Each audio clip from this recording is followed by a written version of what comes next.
Working hard around the clock just to get my payments due. Pushing night and day, all work, no play. Don't know if I'll make it through. But as time goes by, we'll laugh and cry about the things we had to do. At the end of the day, it's all the same, 'cause I do it all for you.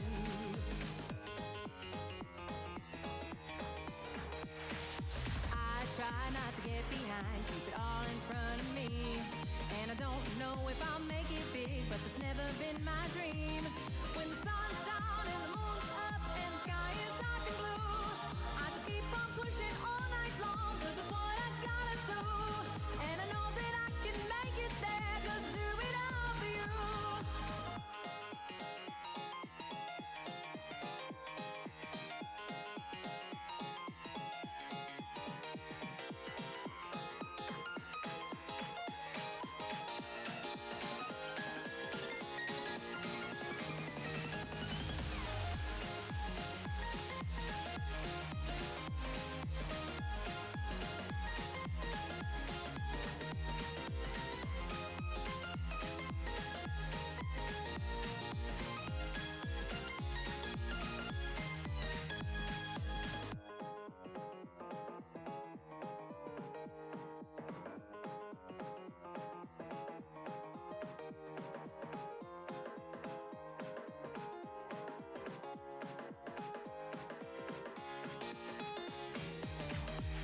Gotta keep that voice out of my head, telling me it's all in vain. If I'm putting in the work in time, I can push through all the pain. 'Cause the time flies when you're getting by and your breaks are far and few. But I know one day we'll laugh and play, 'cause somehow we made it through. And I know that I can do it, babe, 'cause I do it all for you.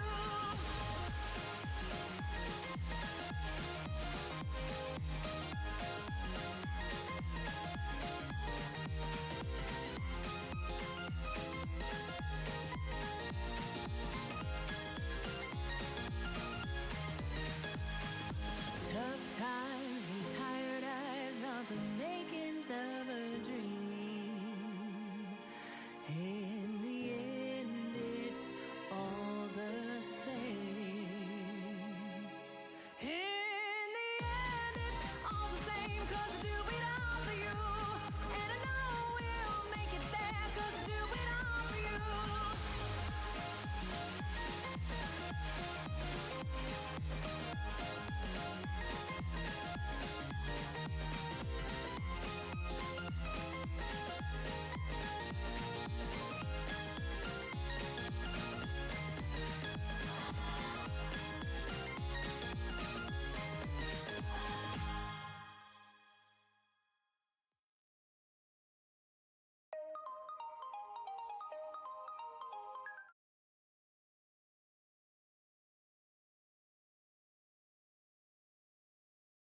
Hello.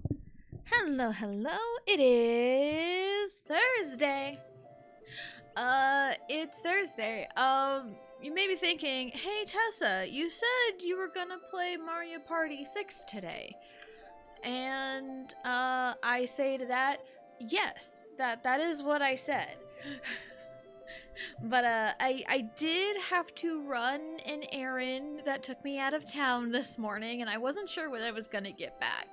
And then when I got back, I was sitting here thinking, it's like, man, I don't want to hook up everything. I don't want to have to worry about changing any games out of any consoles or anything. So I'm like, I'm just gonna stay on the Switch. And it's like, I can make this work with my whole winter theme with the Mario Party 3 board. I think we can make it work. So let's just jump in. Sometimes I feel too tired to do the basic things, so we're just gonna stick to what I know. And what I know is Mario Party 3. That's exactly what I know. Who do we have last time? We had Daisy, Mario, Luigi, Waluigi. Okay, that's who we had last time. We can have the green team. We can have Princess Peach. We can also have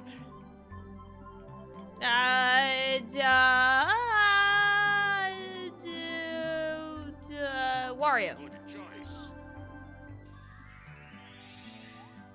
Don't ask, I don't know either. No handicaps around here. Pick a board.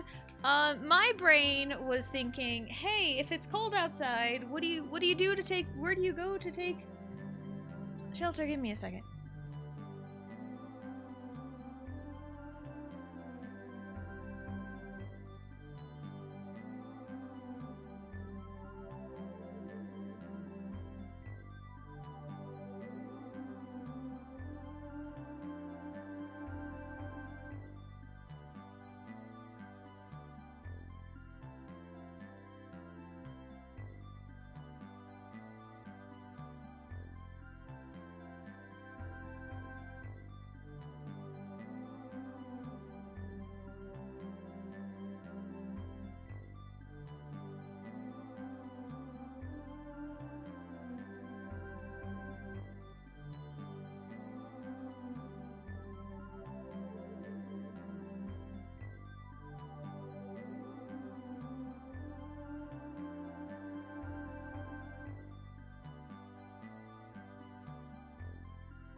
Sorry about that. Had an important phone call.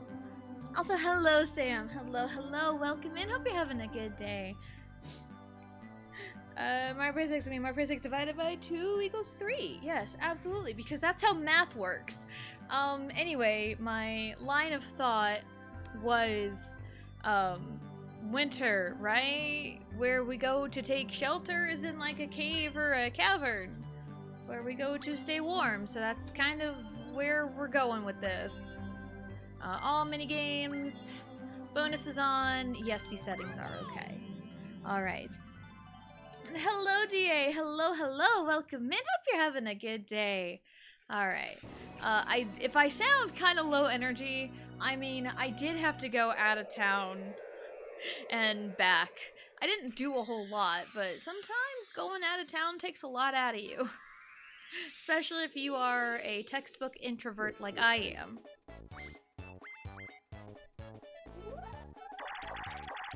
I'm still going last. Nothing has changed. Nothing has changed. Maths, yes.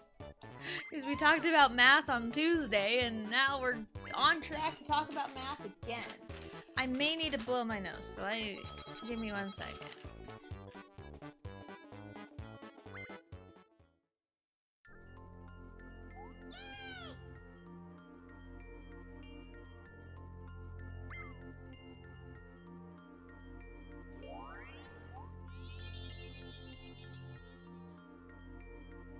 Sorry about that. Again, had to blow my nose. And hello, Johnny. Hello, hello. Welcome in. Hope you're having a good day. And yes, we have the green team here. I just wanted the green team because I played as Daisy last time, so it's like, all right, we'll bring in the green team here. Man, I was going to go for a winter snow, but again, like I didn't want to mess with setting up all the stuff for the Wii because like I would have to dig out the game and put it in and mess with all the wires and everything. It's like I really didn't want to do that. So it's like so that's why we're like, all right, let's pivot, and this is what we pivoted to. I wanted to play Mario Party 3 because Mario Party 3 is like the comfort game, and I'm tired, so I'm tired. Also, in my brain, I put off some chores that I probably should have done last night, but I was so focused on getting stuff done, because I had to do a quote-unquote homework assignment for Royal Blue, and I got that done last night, so yeah. But, so, oh, no. Oh, buddy. Oh, buddy. Oh, Yoshi. Oh, we're fine. We're fine. We are so fine. Ta-da! We're good. We're good. Bow!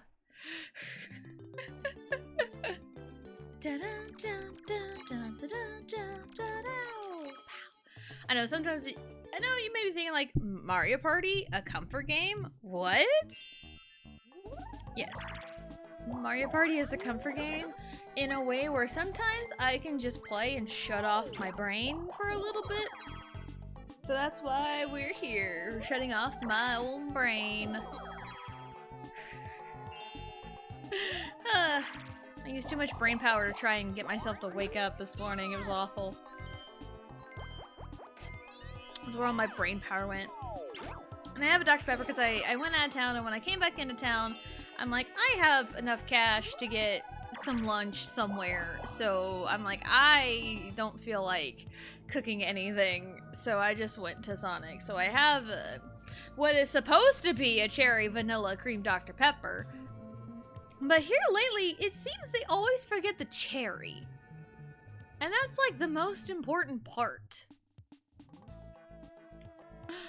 You know, like the cherry is the most important part.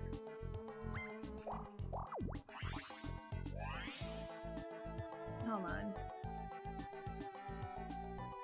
I don't know what's happening on my end. Let me do a thing with chat real quick. Let me refresh it. It might go away. It was not updating, and everything happened at once in my chat here. So, my laptop might be kind of weird today. But no worries. Hello. Type too fast. I feel that. I feel that a lot. Tech account has problems? Oh no. Green team violence? Nothing violent is happening right now. I'm just gonna hit a ball with a bat and hope for the best. I used TikTok in a year when I came back to it. I can't follow anyone, and I followed Twitch. It shows I didn't follow yet. I've had that problem before when I first made a TikTok account. Cause, how am I doing? I'm doing, I'd say pretty okay. I do feel tired, but it's fine. I'll get over it. Like, I remember when I first made my TikTok account, which is TessaJane18, my normal username, I ran into that same problem. Because I made my account, I found a couple people, and I followed. And apparently TikTok didn't like it, and later on, when I had posted some stuff, and it was like hiding my stuff essentially. I wasn't getting much engagement or anything, and then like a week, I feel like not even a week later. Oh, not even a week later, my account was like permanently banned because it violated community guidelines. Why? Because I tried to follow people? So, yeah, for whatever reason, my first account that I made violated community guidelines, and it's like, you can send in, you know, an appeal, but I couldn't. There was nowhere at all. I couldn't interact with the app whatsoever. I couldn't log in. I couldn't do anything. So it's like, what's the point of sending in an appeal when I literally can't do anything getting into my account? I literally can't. So that was when I like bit the bullet and just made a second one. Hence why the 718 on my TikTok account.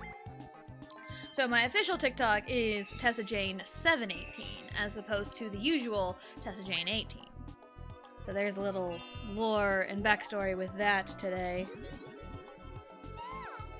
Man, I'm having problems with hangouts today, goodness.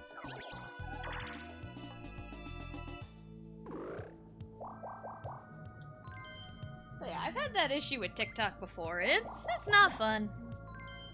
It's not fun at all. Well, at least I'm happy I'm not alone. Yeah. It's like, is my connection lagging? My message not entering? Hold on, let me try something on my end. I'm going to not be able to see chat for a second, so bear with me.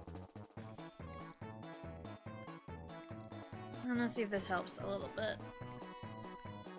Because I've had this problem before. And it's like I couldn't see any messages, so I don't know what's coming in real time or not. I have like no idea right now. Like I'm not a fan of TikTok, but man, bro, TikTok needs to get that crap together. Not just shadow ban with no explanation. Support team sucks too. Yeah. And then it's like when you complain about it on social media, these bots are like, I can help get your account back. You just gotta pay me like $500. I'm like, fuck that! I don't want to pay a stranger $500. It's probably not that much, but it was like more like on long lines like $100 or so. But like still, I don't want to pay a stranger that much money just to get an account back. You know? I think I only had like one video posted, and it was like a speed draw of drawing I did of Becky Lynch. Which, looking back on it, I can do it better now. Probably.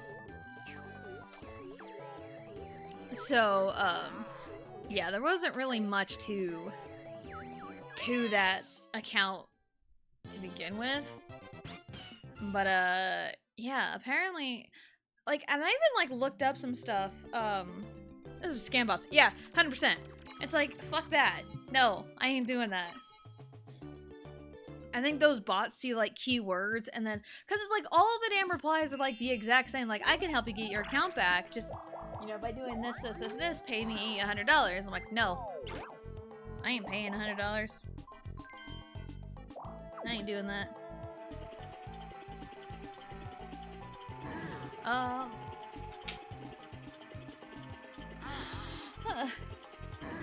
But yeah, TikTok kinda sucks sometimes.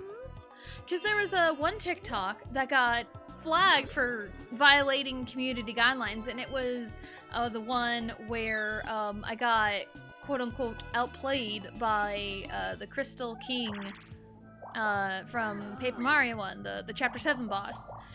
And it's like, it was weird, like, why was that one flagged for community guidelines when I've had other ones that I have said a swear word in the beginning, and it did nothing. I don't know what the problem was there. I have no idea, because it doesn't tell you what you exactly violated. Like, what community guideline did I violate? That would be way more helpful than, like, you've violated community guidelines. So yeah, because, like, the clip opened up with, like, the bitch! And there was a bitch. But, like, I've said fuck before in the beginning of a TikTok, I think. And it's like, dude, what? Star is still there. I need... There's 1, 2, 3, 4, 5, 6. 1, 2, 3, 4, 5, 6, 7. 1, 2. I think I can go backwards. 3, 4, 5, 6, 7. 1, 2, 3, 4, 5, 6, 7. I need to hit up an item shop. 1, 2, 3, 4, 5, 6. Go that way, and then bounce off the gate. Okay, 1, 2, 3, 4, 5. Or 1, 2, 3, 4, 5. Yeah, I'm gonna just go up and to the right because I need to hit up an item shop. I need a key. Yeah, apparently Whomp King does too. So weird. Glad I don't use TikTok. I'm on TikTok fairly often. A lot of it's just when I'm bored and have nothing to do. I don't go out of my way to watch TikTok. But like, if I'm bored and got nothing to do, I'll just kind of scroll on TikTok until it's like, I probably ought to get up and get this done, or I probably ought to do this. Or it's like, I want a long form content now, so I find a stream or a YouTube video or something. Yeah, it's like, you violated, we won't tell you and you will accept it. Exactly. It's like, what I do wrong? It's like, we can't tell you. It's like, when you get pulled over by a police officer, they have to tell you why they pulled you over. Even if it's like wrong, they have to tell you why they did it. Because I've even like heard a story of a gal who got pulled over for like drunk driving when she wasn't even drinking at all. And cop said like, I pulled you over for drunk driving, and the girl argued like, I haven't drank at all. And they pulled her out to do a field sobriety test, but she's got like 5-inch heels on. She's got really high heels on.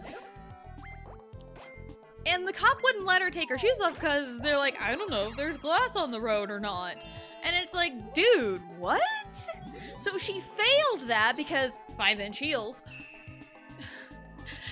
And then, like, after she failed the field sobriety test, she blew into the breathalyzer and it was like zeros, showing she drank 0 alcohol. But the cop wrote her up for using her phone when she never did. So that's something you gotta, like, fight in court for, because that one's ridiculous. Some cops be assholes like that. Most cops aren't. I know most cops are just trying to do their job. But, like, there are some cops that are assholes. Boom, costume change. We're fancy. Christmas shopping, Lark? No worries! Love Christmas shopping. Christmas shopping is so much fun. Except for when you have, like, no idea what kind of gift to give for someone. Like, my husband is so hard to shop for sometimes because he's the kind of person who would, like, if he needs something, he would just acquire it as soon as possible.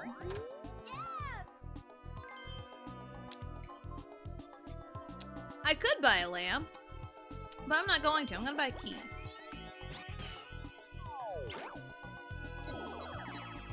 So that's kind of how my husband operates. So it's like, I don't know, because if he wants something or needs something, he just gets it right away. So it's like, what do I do? Imagine police never told you why you got pulled over. That'd be a dangerous world to live in. Absolutely. Absolutely it would be. Same boat, don't know what to get for Christmas. I mean, there's present. My kiddos have presents under the tree, and they have more coming in because I ordered some last week? Saturday. I ordered a couple more presents Saturday. I never did check the estimated date on the delivery. I just saw where they were coming from. And, I mean, I live in Kansas and they're coming from Dallas.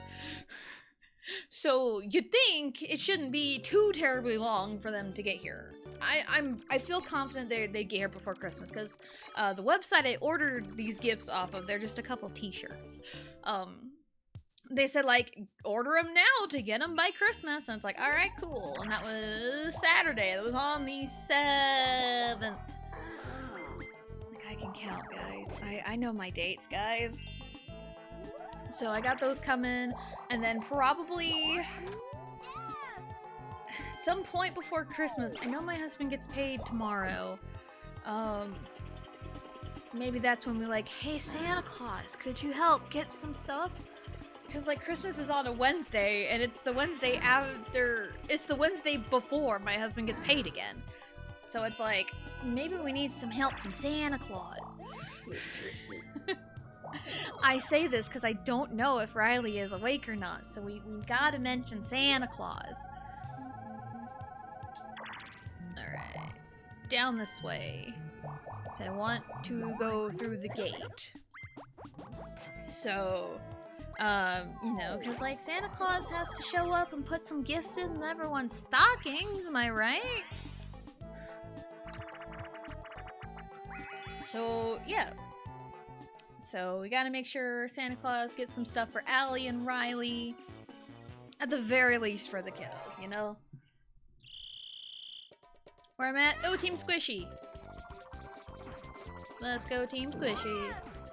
Team Squishy. You're the best. Team Squishy. Better than the rest. Team Squishy. Actually, that's a lie. The green team is the best team in existence. And the cake is a lie. Bam, bam. I'm very terrible at coming up with songs on the fly. I'm very bad about that. Dun, dun, dun, dun, ba-dow, da-da-dow. Ow, I like hit my toe on something. But yeah, that will have to be like, cause for me and my family growing up, we all had our Christmas stockings, and Santa Claus came to put gifts in these stockings, and all the presents under the tree were from like one member of the family to the other. That's how it usually goes in our house. I know some houses have like gifts from Santa wrapped under the tree, and like that's weird to me. To me and to me only, that's weird. Because of the way I grew up. Because like, for me growing up, like Santa Claus just brought gifts in your stockings. That was it. So like hearing people, and it's like, it's another thing too, because I've seen so many times of like kids mentioning what they got from Santa, and it's like, oh, these kids get like PS5s from Santa Claus, but like my kids get like a bag of Kit Kats and toothpaste or something. I don't know. And a John Cena ornament.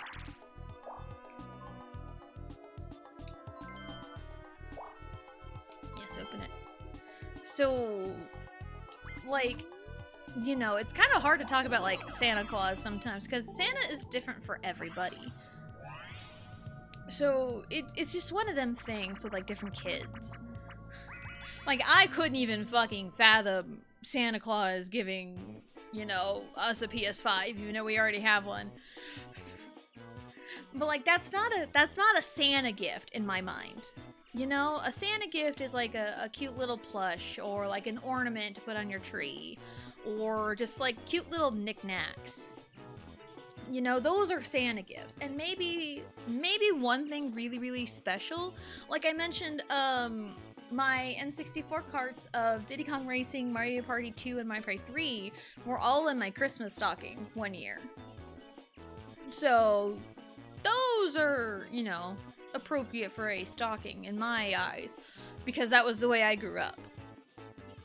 So yeah, I've never really liked the idea of Santa having a wrapped gift under the tree. That was never appealing to me. I'm gonna try and reach TikTok, see if they respond. I wish you luck. I wouldn't count on it. Hello, Scully. Hello, hello. Welcome in. Hope you're having a good day. We're just talking about Christmas traditions. I'm just curious about people's Christmas traditions, because I just talked about mine with Santa and stuff. Z-B-A-B.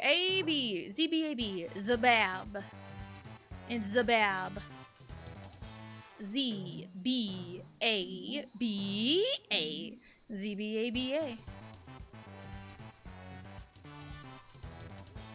Z-B-A-B-A-B.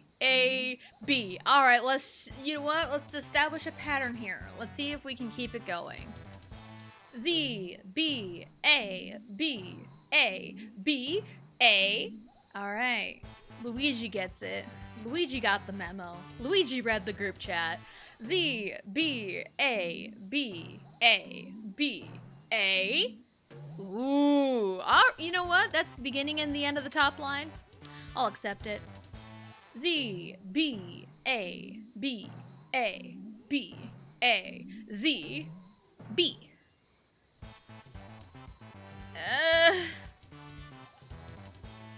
Z-B-A-B-A-B-A. Z-B-A. I have to go for it. Z-B-A-B-A-B-A. Z-B-A-Z. Oh, Luigi. Oh no, Luigi. Z-B-A-B-A-B-A. Z-B-A-Z-B.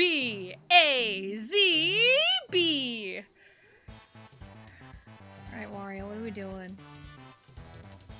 Z-B-A-B-A-B. Wario. Wario. Bam bam bam da da da da. Z-B-A-B-A-B-A. Z-B-A-Z-B-A. I gotta keep the pattern.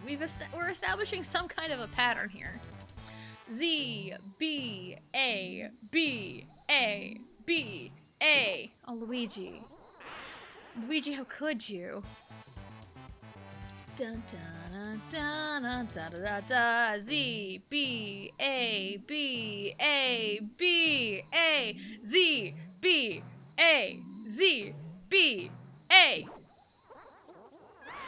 Guys, patterns are not hard.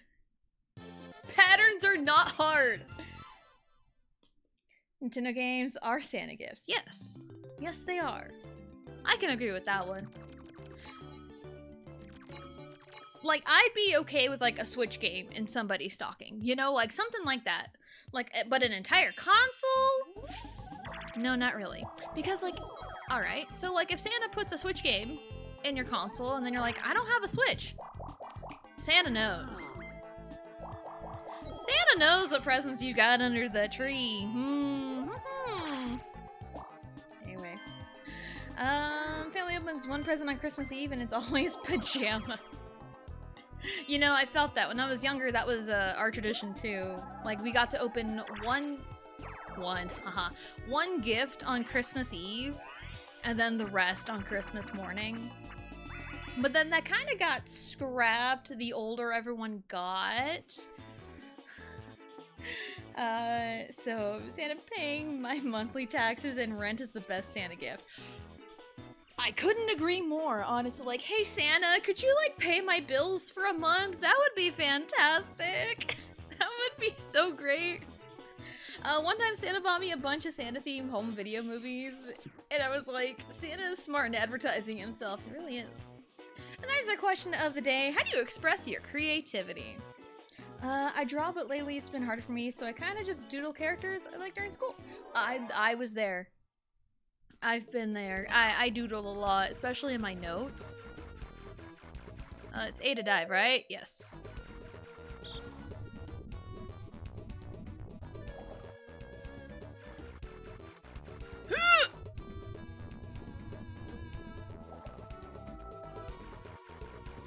Tried and true strategy.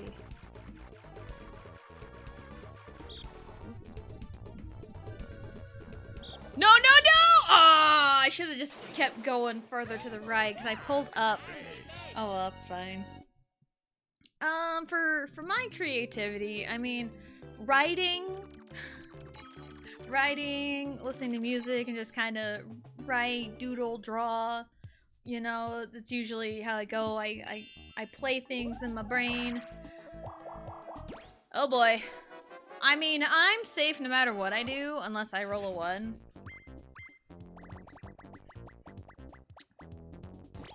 Alright. So, well, yeah, there's lots of ways I can express my creativity.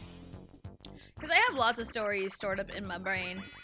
So, my Christmas Eve pajamas this year are gonna be an Evolution onesie. I think Umbreon or Vaporeon, because sadly there's no Espeon. Oh no! Espeon's your favorite? That's awesome. I know Umbreon is my husband's favorite. Mine is Vaporeon. Nope. No. Again! She just preemptively hit the button! Because I talked about this Tuesday. It's like, they either react super duper slow, or they just hit the button before it even pops up. And I think she hit the button right before it even popped up. So that's like, dude, that's not fair. That ain't fair. Oh. My Christmas, oh yeah, yeah, Espeon's your favorite? Awesome. Espeon's cool.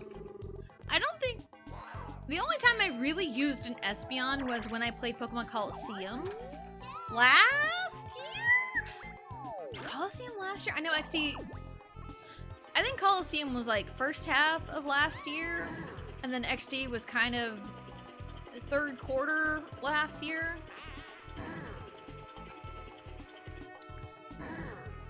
So, Espeon is my favorite evolution, but my favorite Pokemon is Rhyhorn. Sadly, I doubt we'll ever have a onesie. It's always so sad when your favorite Pokemon doesn't really have much merch. Oh my god! No! I fulfill a self-fulfilling prophecy. You know, I bet you if I used the poison mushroom on myself, I would have rolled a 2 or a 3. You know?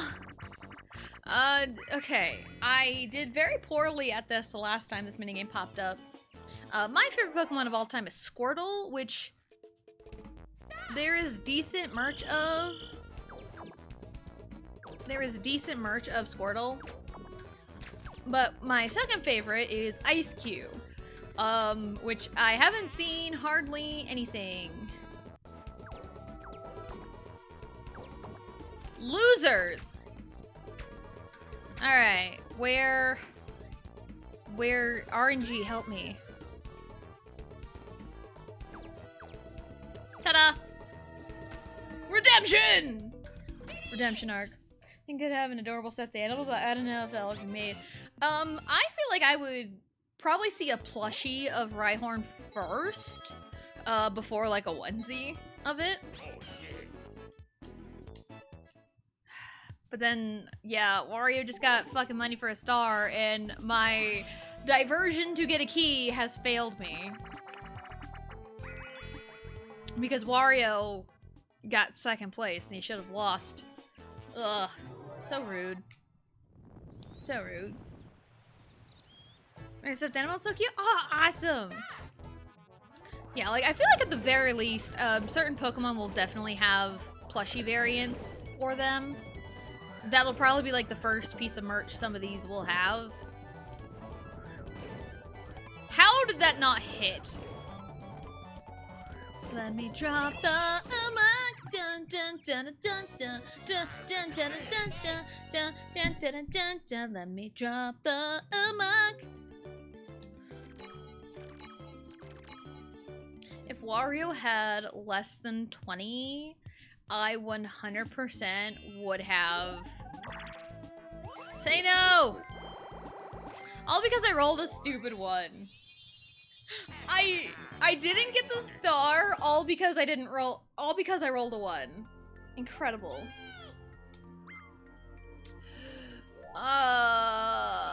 So rude. I skipped buying a magic lamp just to buy a key, and this is what it gets me. It's so rude. Yeah, I feel like if there's any like merch of Pokemon, I feel like a stuffed animal or like a plush would be like the first thing it would have. Like, I have an Ampharos plush. It's so weird to say Ampharos because it's Oxford to me. Because I caught a Mareep when I first played through Pokemon Heart Gold, and I named it Oxford, and then it evolved into Flappy, and then Ampharos, and then it's Oxford. Ampharos is just Oxford to me.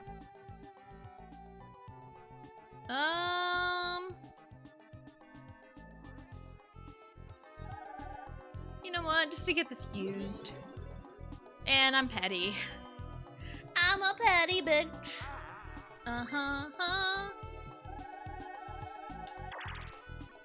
Why couldn't I roll that last turn? 3, 4, 1, 2, 4. I need... My real way to get over there is to go this way. I want to go this way. Seems legit. Seems legit. Hello, Boo. Hello, hello. Welcome in. Hope you're having a good day. Oh, I thought I had one for... I have one for free... Excuse me, briefly.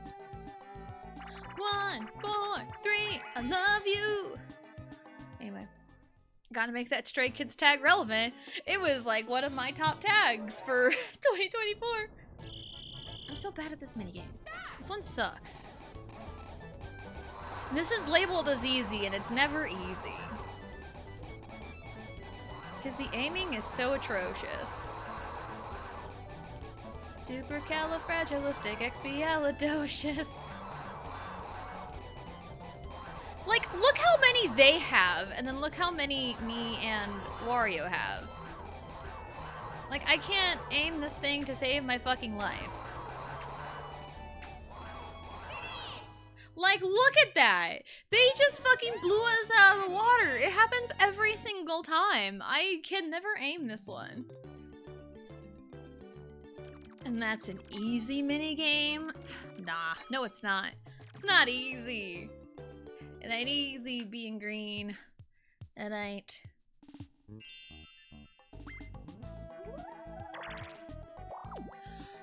That's kind of what I was hoping would happen.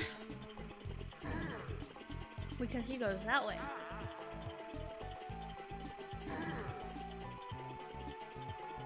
Alright.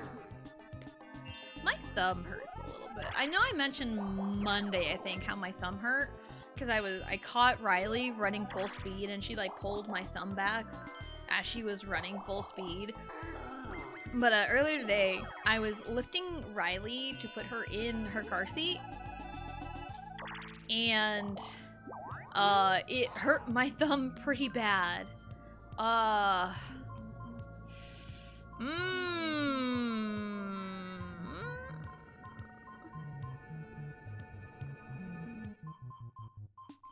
I mean, there's several things I can do here.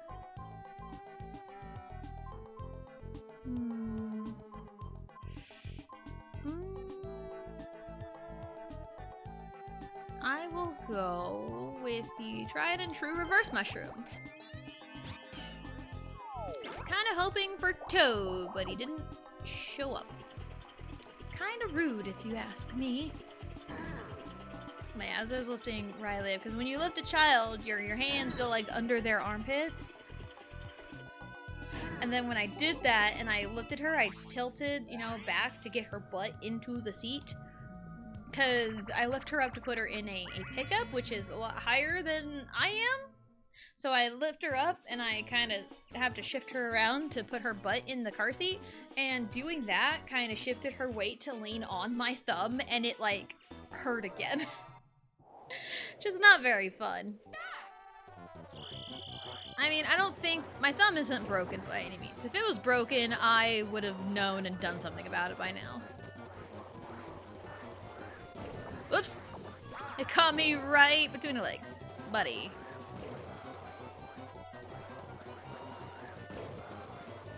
Wee! We're having fun here. Oops. Invincibility frames. You can't get me, you can't get me, na na na na na. Ha ha! Beep bow. We've done it. Dun dun dun dun dun dun dun dun dun. Pow. Dun dun dun dun dun dun dun dun. Anyway, so yeah, that my errands this morning took me 2 hours to do. A lot of it was driving. Actually, all of it was driving, so fun time. That's why I'm a little tired. And why I have a Dr. Pepper from Sonic in my possession. Which should be a cherry vanilla cream Dr. Pepper.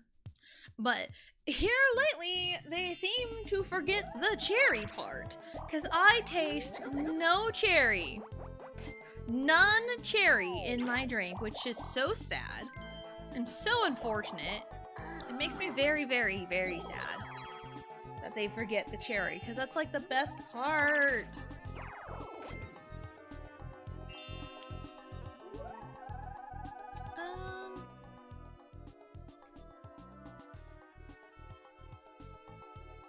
I have to loop back around though, but unless those two are on their way there. I'm already using it. I'm already using it.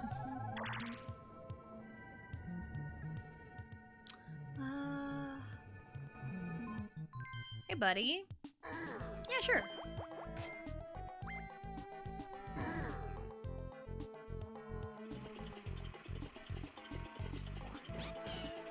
Gotta remember, I gotta hit it earlier than I think I do. I gotta see the button press on the ready.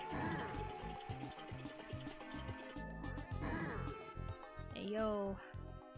1, 2, 3, 4. Yeah, let's go that way. That's gonna really shorten my travel time. I love car, but it doesn't love me. Motion sickness. I feel that. I feel that. Because, not every vehicle... Ooh, I get my favorite one. Not every vehicle does this to me. It really depends on the vehicle I'm riding. Because my mom was like this. Like, if she was a passenger in a vehicle that sat too low, she would always get car sick. And I never really understood that till I got a little bit older. Like, unless she was driving the car.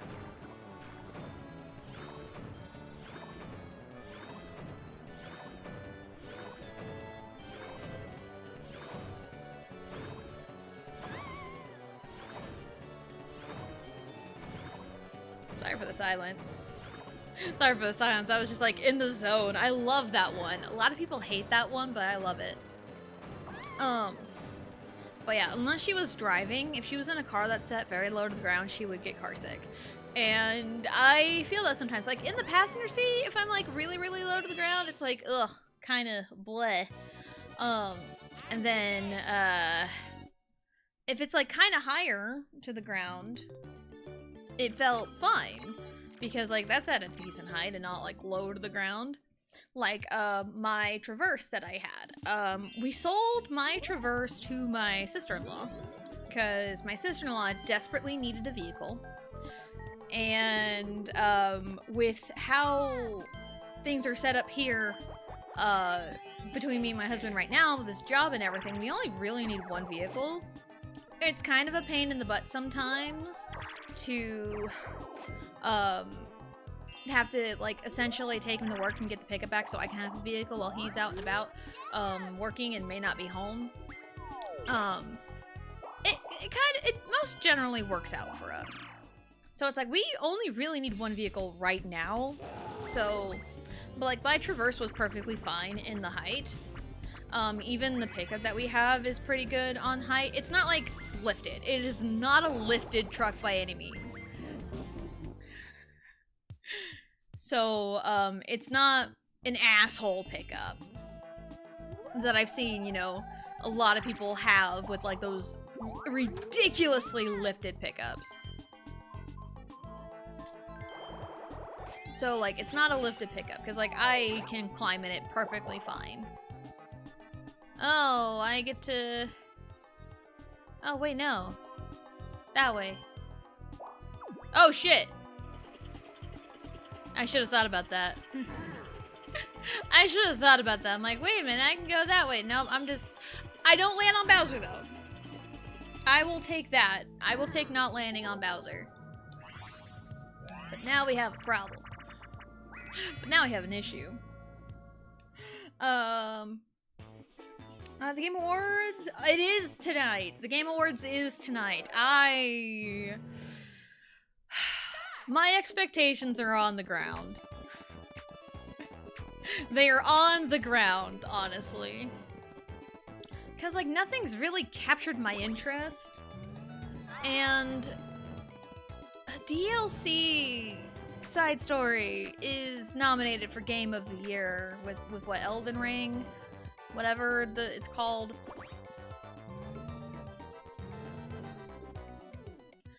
Like, there was a lot of talks about, like, DLCs and remakes / remasters having their own, like, separate category. Oh, I didn't find him. Oh, it's fine. Like, I am more okay with Final Fantasy VII Rebirth being nominated for Game of the Year than I am Elden Ring. Because, like, Final Fantasy VII Rebirth is a complete remake. They have fleshed out a lot from the original game, and the graphics have completely changed, the gameplay has completely changed. Like, they changed a lot of things, but kept the core meaning of, like, Final Fantasy VII. They kept kind of the story, but, like, they fleshed it out here and there. I say here and there, but they fleshed it out a lot.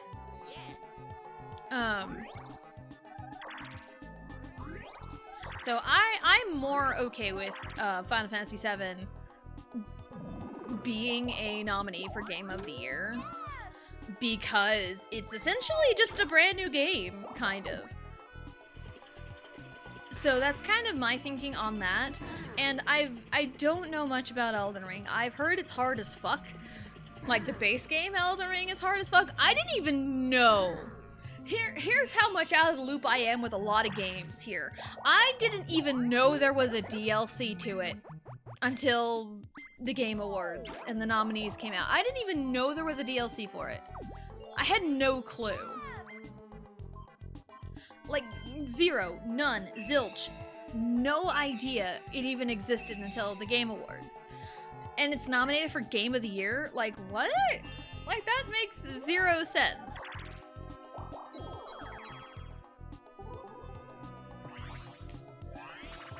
Because, like, and I even, like, looked it up. Apparently, to get to that DLC, you would have to be very far into the main story to even access it. So it's essentially just Elden Ring is nominated for Game of the Year again. And, like, that's not fair, because it won 2 years ago. It's not fair. It's not fair for a DLC to be nominated for Game of the Year. Wow, I got blocked, buddy. That's rude. It's not fair for, like, a DLC that you have to play a lot of the game to even access to be nominated for Game of the Year.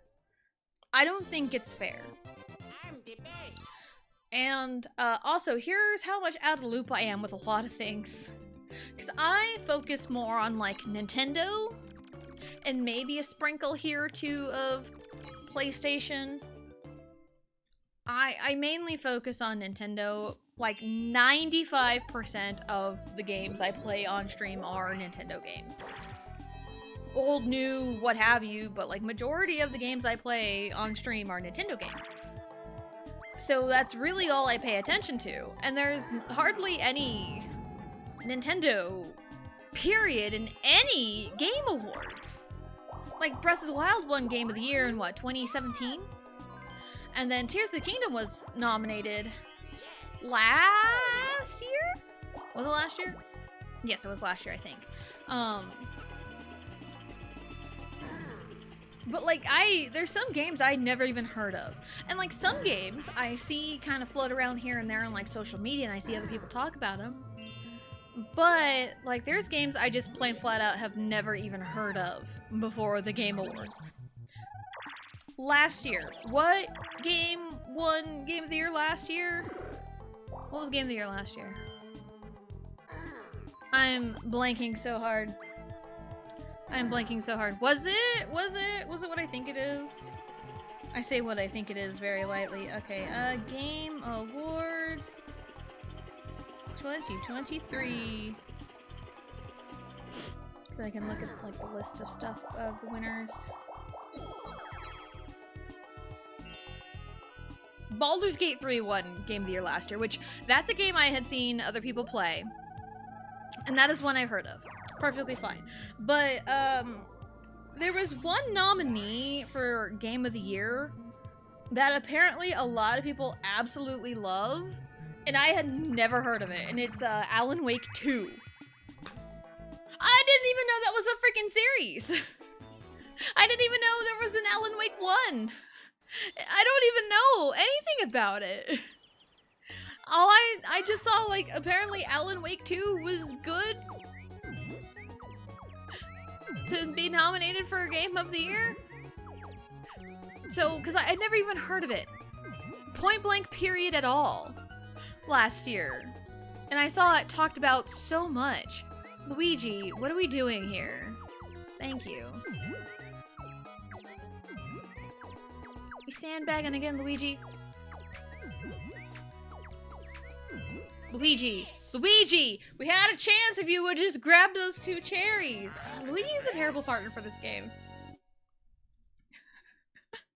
Not saying something, because we had the green team, and the green team failed. How could you?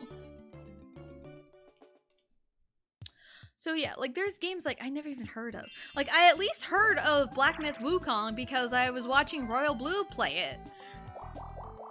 Like I have heard of Astrobot because I saw so many people on Twitter talk about how awesome, how cute, how it pays homages to like lots of other PlayStation stuff. It's filled with nostalgia and it's a good game with Astrobot. I'm like, you know what? Cool, I can get behind that. And like Final Fantasy VII Rebirth, like, alright, you know, I kind of figured that one would be on there because it's really, really good. It came out in February, so there's been a lot of time to really play it and get to know the game. And like, can't even remember. Oh, Balatro was kind of snuck in there because I know it's an indie game, I think, right? But like I've heard people talk about it, and it's like once they start playing it, it's like super addicting, and then they just like can't put it down, which is like, all right, that's like a good sleeper pick there. But like Elden Ring, I have never seen anybody talk about Elden Ring. Maybe I'm just not in that part of the Twitter. Maybe I'm just not in that section. Like, I see people talk about... The only time I've seen people talk about Elden Ring is in retaliation for it being nominated for Game of the Year. For the DLC, anyway. Look at Luigi. What is he...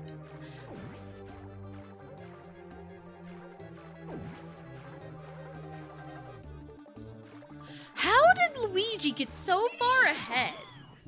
I've just been mashing and mashing and mashing, but he just like pulled out ahead and never stopped. Bro. We're gonna wait for a Shadow Movie DLC for Shadow Generations, which will drop today or tomorrow. I already know that will show gameplay of it, Game Awards, but I'm gonna have to play it. Awesome! That's awesome! Sonic Shadow Generations got disqualified from Game Awards nominations because of Genshin Impact. Sonic fans were fighting against Genshin fans on Twitter. It was so many pitchforks. Oh my god, that's awful! That's so awful. Like, dude. Like, dude, what are we doing?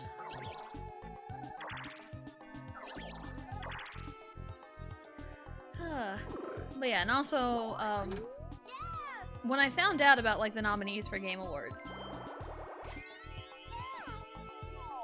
I saw a post about best family game, because I've ranted a lot about this. Especially I've ranted about this before on stream recently. I've ranted to my husband about this. Like, best family game, right? I don't know one of the games. But, like, the rest of the nominees, the only real, like, family game in my eyes is Super Mario Party Jamboree. Because that is a multiplayer game. You can sit down and play with a family. It might break up families, but that's besides the point. You can play with the family. Whereas, like... Oh, there was another Mario game on there, I think. I don't remember what it was, but, Echoes of Wisdom was on the family game nomination. I'm like, that's not multiplayer. That's not multiplayer, and sometimes Zelda trends into T for teen category. Yeah, sometimes Zelda games trend a little bit more mature. So, but I don't know anything about Echoes of Wisdom. I don't know anything about it. So, like, I know it follows the Link's Awakening remake art style, and I love that art style. It's the cute little chibies, I love it for sure. But, like, it's nominated as Best Family Game? Why is that one nominated Best Family Game when other Zeldas haven't?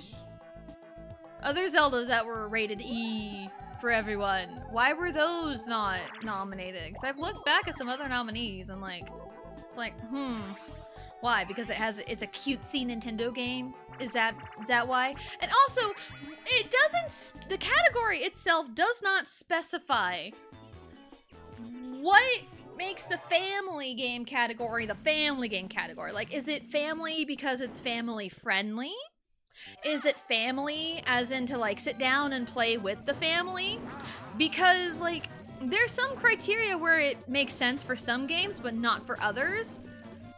Like, I'd say Mario Party Jamboree makes a lot of sense for either that argument. Because, like, Mario Party is typically, you know, family game. E for everyone, you know? Family friendly. It's not super violent. You know, you can make it as violent as you want, but, like, in general, it's not, like, super violent. You know, it's rated for everyone for a reason. Anyone can pick up and play it. And it's multiplayer to sit down and play with friends and family. That kind of could fall into that category, but, like, a family to sit down and play with family needs to be, like, a good, fun, multiplayer game that is also a family-friendly game. But, like, if you're just going straight family-friendly, then it's like, why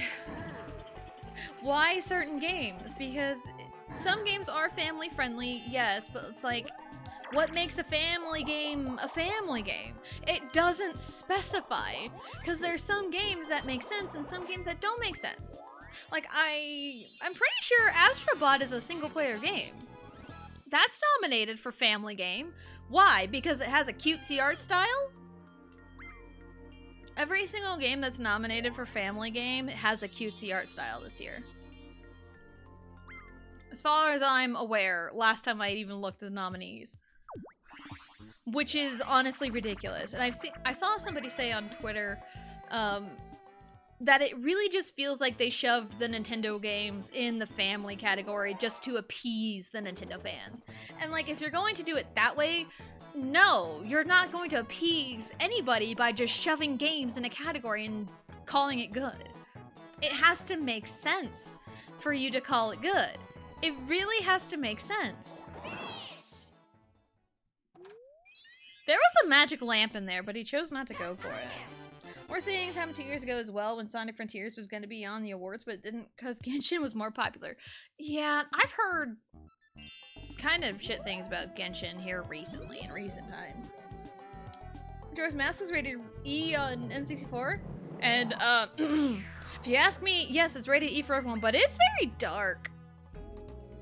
It's very dark.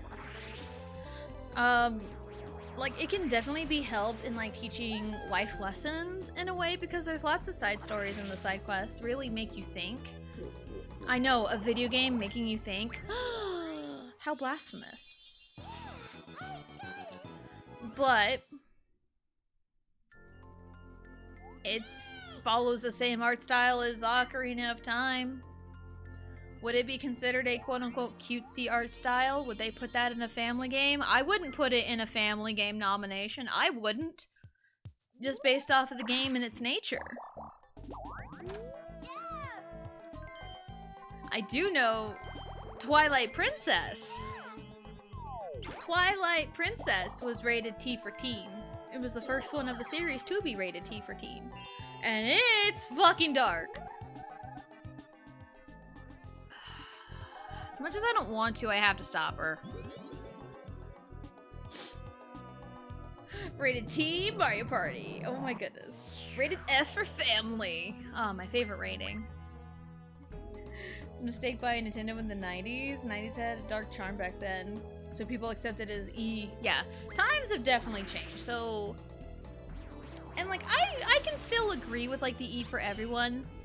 Or like an E10 and plus, maybe for it nowadays.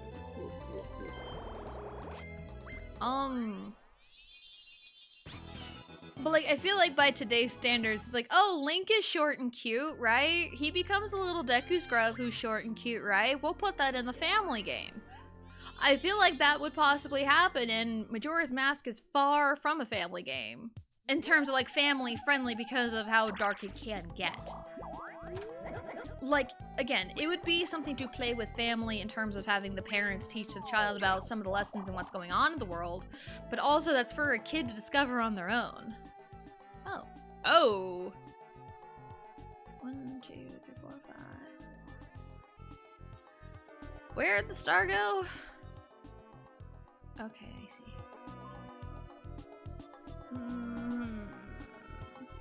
Let's go, let's bounce off the gate. I don't want the responsibilities at chance time. I don't. Even though I could have just gone right, but it's fine. I don't wanna.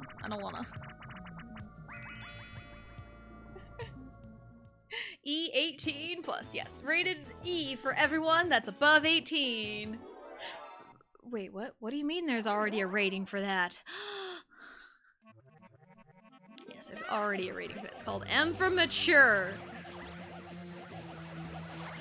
But even then, there are some parents who have like zero idea what their kids are doing.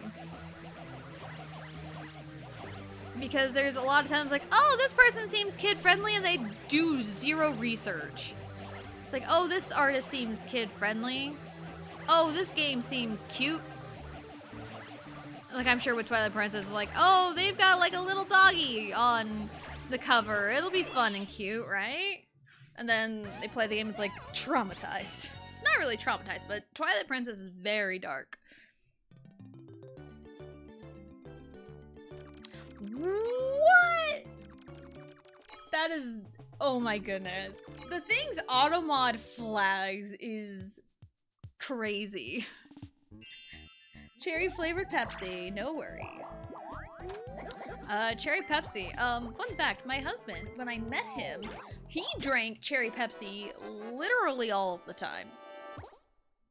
Like, that was his go-to. But then he got tired of it, so he drank regular Pepsi for a bit. And then, they came out with, like, vanilla Pepsi. Like, not the real sugar vanilla Pepsi, but, like, actual legit vanilla Pepsi. That was his jam for a very, very, very long time until they stopped selling it in our neck of the woods. Which is so dumb, I think. So, yeah, it's so dumb because, like, they kept mango Pepsi out on the shelf for a long, long time. There was pineapple Pepsi out there for a long, long time. It's like, dude, you can have mango and pineapple Pepsi out on the shelf, but you refuse to put vanilla Pepsi back on the shelves? People buy the vanilla Pepsi, you dipshits. I bet you mango Pepsi tastes disgusting.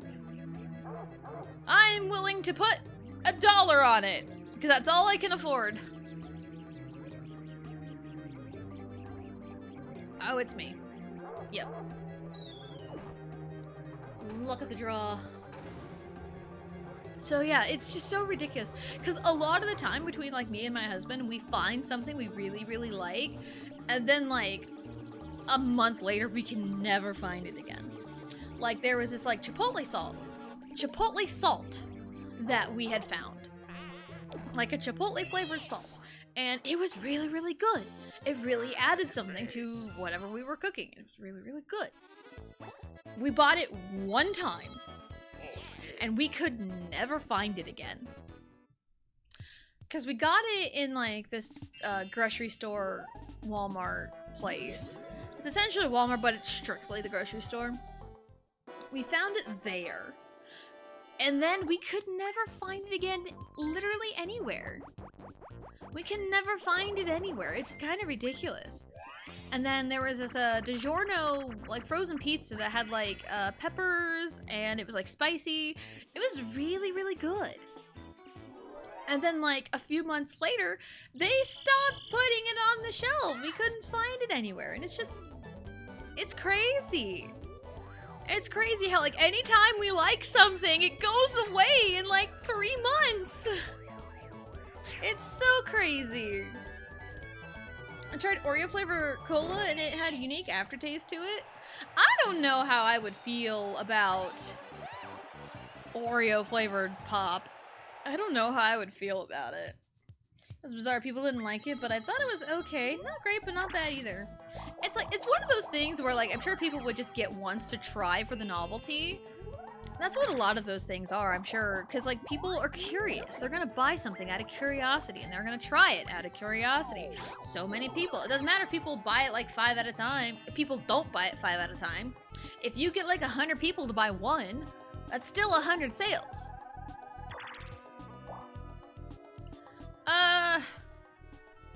Okay, I need 1, 2, 3, 4. Go this way. So yeah, like it doesn't matter if like 100 people buy one or like 10 people buy 10, it's still 100 sales. Like if 10 people are not gonna buy 10 at a time, that's okay. One person's gonna buy one thing and 100 people are gonna buy one can at a time, it's still 100 sales. So it's like people are gonna try it out of curiosity. That's how you make your money. Dr. Pepper baby cakes. That, as much as I like Dr. Pepper and as much as I like baby cakes, I don't think that'd be a really good flavor. I tried ice cream baby cakes, like an ice cream baby cake flavor, and it was really good.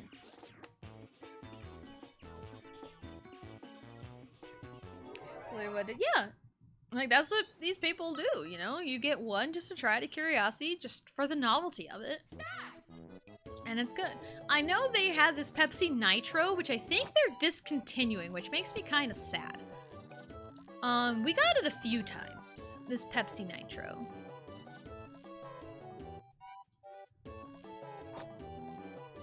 Oh, get in. Yeah! I wish I had these chipping skills in real life. But they had this Pepsi Nitro, and they had vanilla Pepsi Nitro, which is the only semblance of any vanilla Pepsi out there in the wild anymore, which is really sad. I think it's getting discontinued. And those are really, really good with like ice cream. You can make really good floats out of the Pepsi Nitro. Because what it is, it's like in a special can with like nitrogen. And it makes it sweeter, I think, kind of. But like with the way it's supposed to be like formulated with the nitrogen and everything, it works very well with floats and ice cream. So we've got it a few times and had like, you know, vanilla Pepsi floats, if you will. So, and those were really, really good. So it still really sucks that that was the only semblance of vanilla Pepsi in the wild that we could ever find, and it is potentially getting discontinued. I'd also seen some Mountain Dew flavors were getting discontinued, and one of them was the Major Melon flavor. I really liked that one. I really liked that flavor. But, I mean, I've said it a few months ago, and given that fact that the Major Melon is going to get discontinued, Tessa versus the Watermelon is still the greatest wrestling feud to ever exist. Yes, please. Ooh, oh, okay. Lamp. I do want to find a baby Bowser with... Either way, I'm landing on Bowser. I'll take my chances on this one. Hello, I'll take a ride.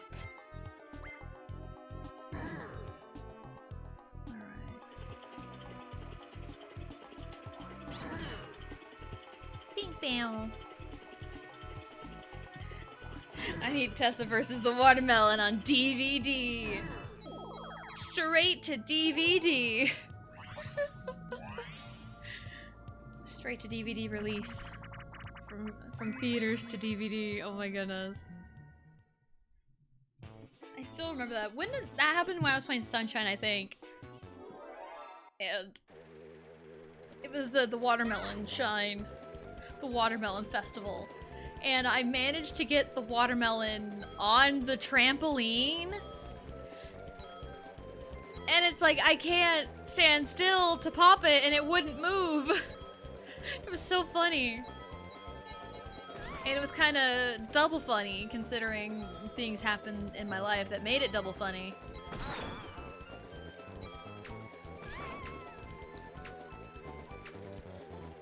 Ha! Money. But yeah, that's probably one of my favorite moments from this year. Was Tessa versus the Watermelon. And Tessa versus the Watermelon will be the greatest wrestling feud in existence. Cody Rhodes KO who? Nah, I only know Tessa versus the Watermelon. CM Punk versus Drew McIntyre? Nah, I only know Tessa versus the Watermelon.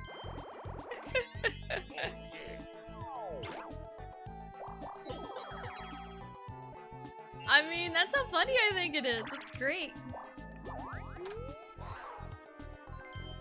Great. Great.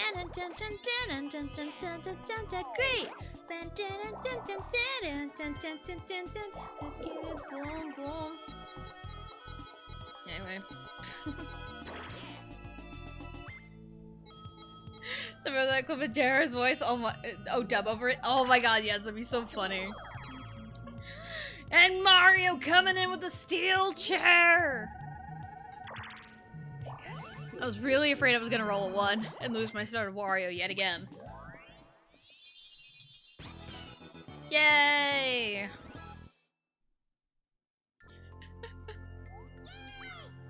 Where? Ugh. That's pretty high up. We've had so many battles so far. 30. Bam, bam, bam, bam, bam, bam, bam, bam, da da da da. Waiting for Sonic 3 movie tickets to be available. Can't wait to watch it. I know, it's gonna be awesome. That's what, next week? Next Friday, I think? Also, I've learned recently, because I didn't think to check the school calendar until like a few days ago. Apparently, well, I knew my daughter got out of school for Christmas break on the 20th. What I didn't know was that it's a half day and they get out at noon. I didn't know that. So, stream on the 20th will begin at 1 a.m. Okay, Koopa Boo Toad, Koopa Boo Toad, Koopa Boo Toad. Oh, I think Luigi beat me. Luigi beat me by barely. Yep, by barely.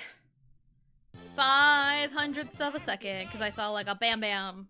You know, one of them bang bang plays. Gotta respect it.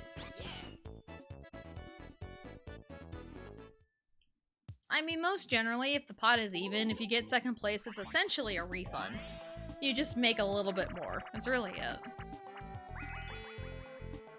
I was gonna go watch a Disney Mufasa movie, but it was the same date as Sonic 3, so I denied it. Oh, damn! I didn't know that, actually. I just knew the Sonic movie was coming out on the 20th.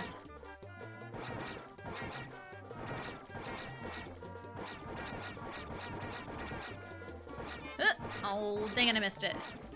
I missed the bro, I missed one.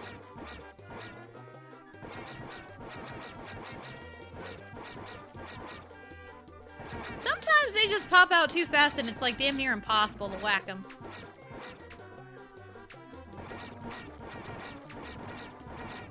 But it's always fun to get all 4 of them at the very end. 27! Pew! Sonic Boom! Oh shoot, what's the line in that Starbomb song? It's this song sucks. A Mortal Kombat game. No, that's oh shit. What's the line? I really gotta go through the entire friggin' song, don't I? Or at least that second verse. Maybe a Resident Evil game where the T virus mutates into the D virus and makes all the zombies masturbate. That's like my favorite line of the song.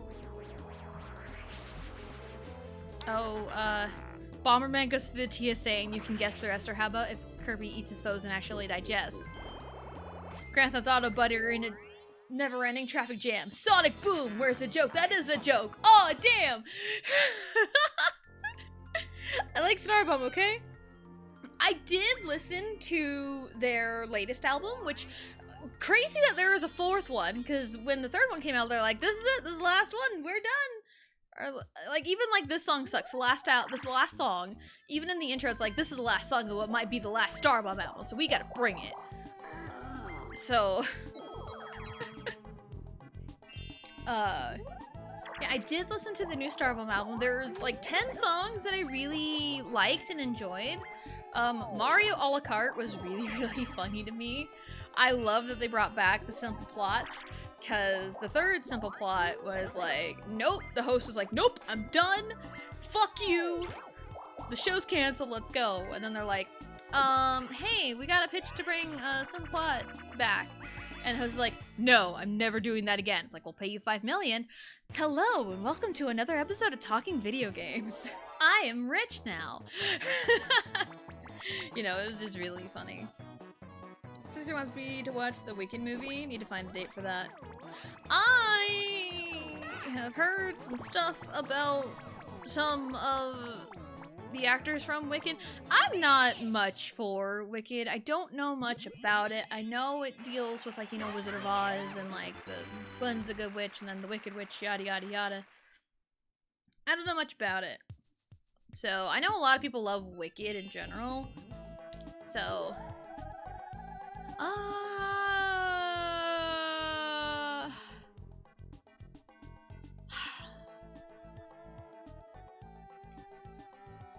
mean...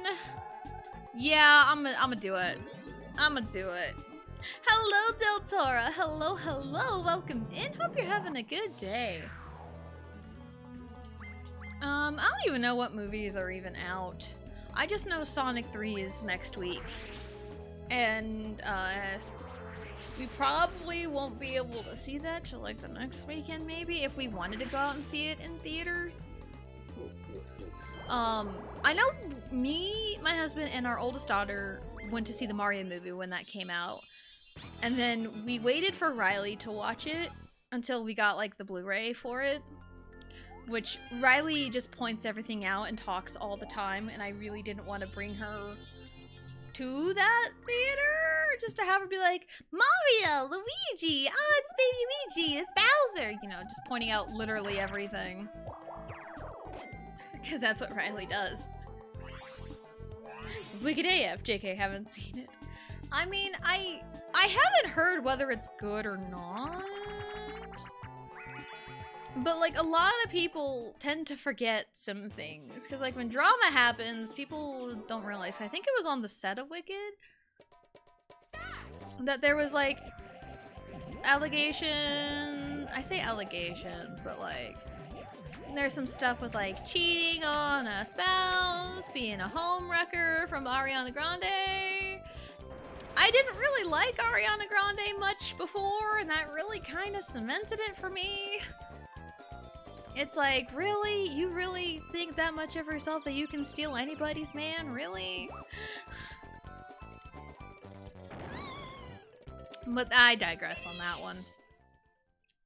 Not really a big fan of Ari. Some of her songs are good. I don't like her much as a singer. I know she's good, but I just don't like her style. It's a personal thing for me. Not a big fan of Miss Ari, if you will. Yeah, I don't even know if there's really any like movies in general that are out. Oh, can he hit her twice if he goes? Oh, that'd be so funny. That would be so hilarious. Go to left. Can he hit her twice by doing this? That'd be so funny. Yes! Oh, that is great. I love that. Oh no. I don't love that though. I do not love that though.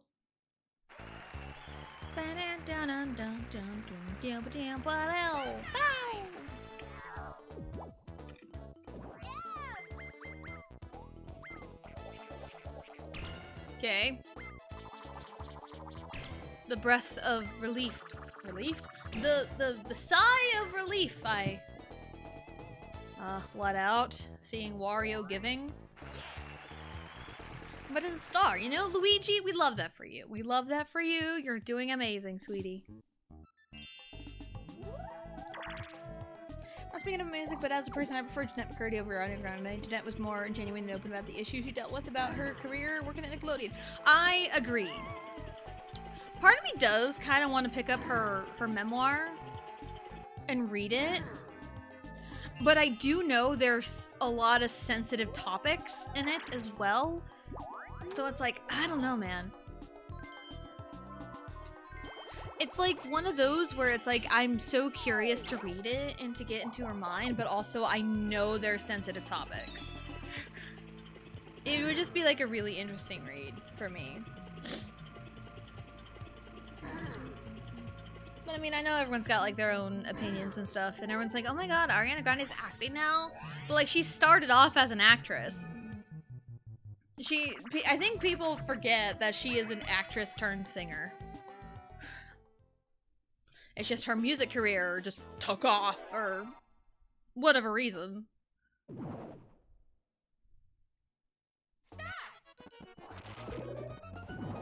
Oh, dang it.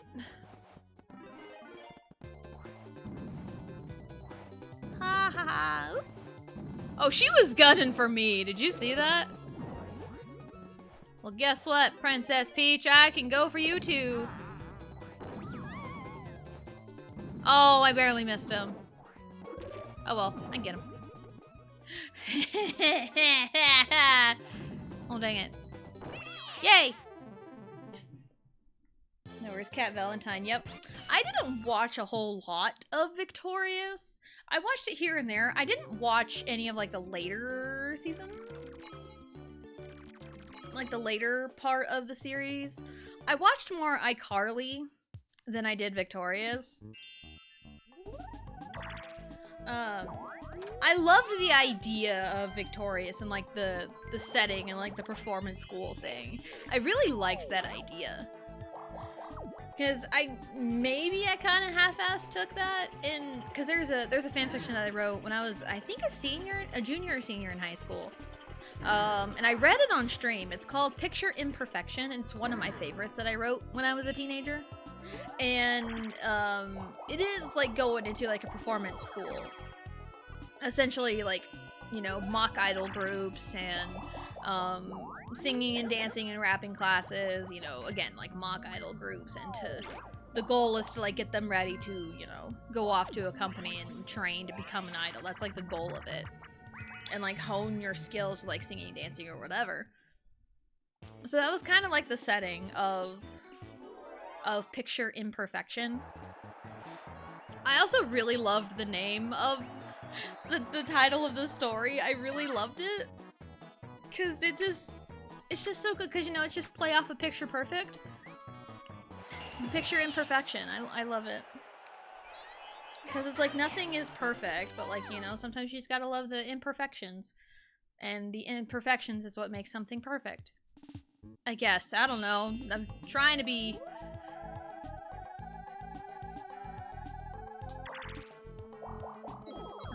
You're really making this really, really hard to steal your boo repellent, Peach. You're making it really difficult. How much more Drake and Josh, iCarly, after Sam and Cat, Nickelodeon died for me. Yeah, I didn't even know Sam and Cat existed. Speaking of Picture Imperfect, I didn't even know Sam and Cat was a thing till like years later, because I kind of stopped watching TV after a certain point. Oh fuck, I'm in the wrong spot.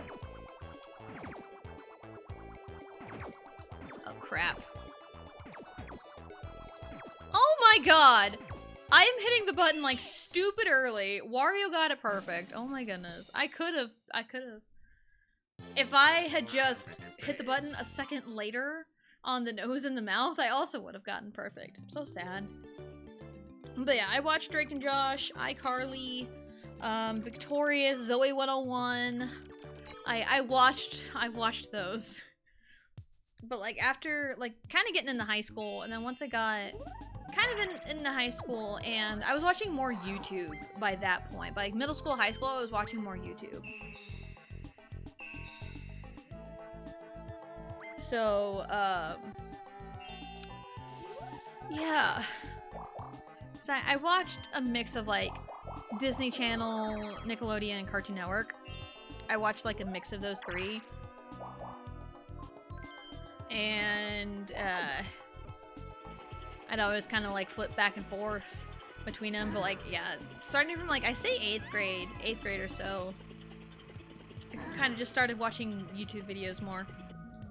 Like Let's Plays, and like, you know, just like video game walkthroughs, Machinima, I've mentioned before that I've watched in the past. Oh, I can buy my own.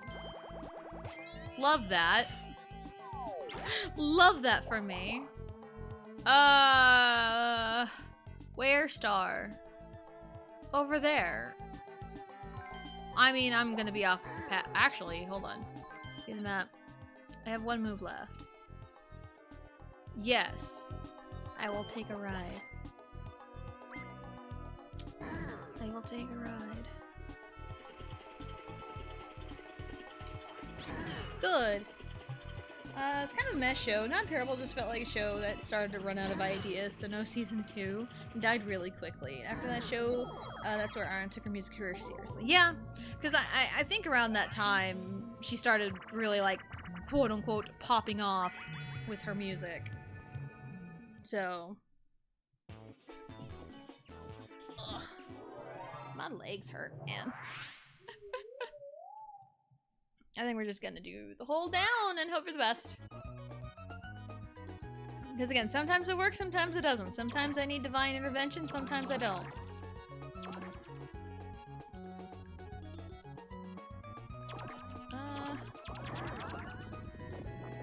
Okay.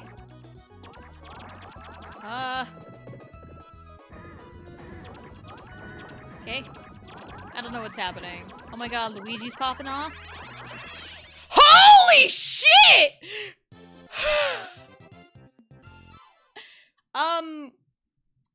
Scratch that, reverse it. I popped off. That was RNGesus blessing me right then and there. That was RNGesus blessing me right there. That was insane. I was not expecting that. Holy crap. Crazy. Crazy. Jeanette could have grown in the music industry, but she was already depressed after the drama she had Nickelodeon. And you know what, honestly, I don't blame her for not returning to acting.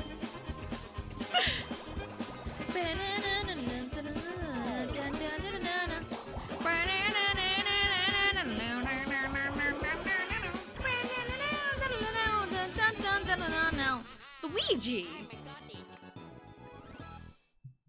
He got a thing.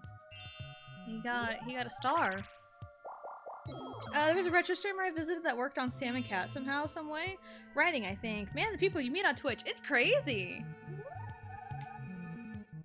Luigi, I love you, but I want to cosplay as Bowser.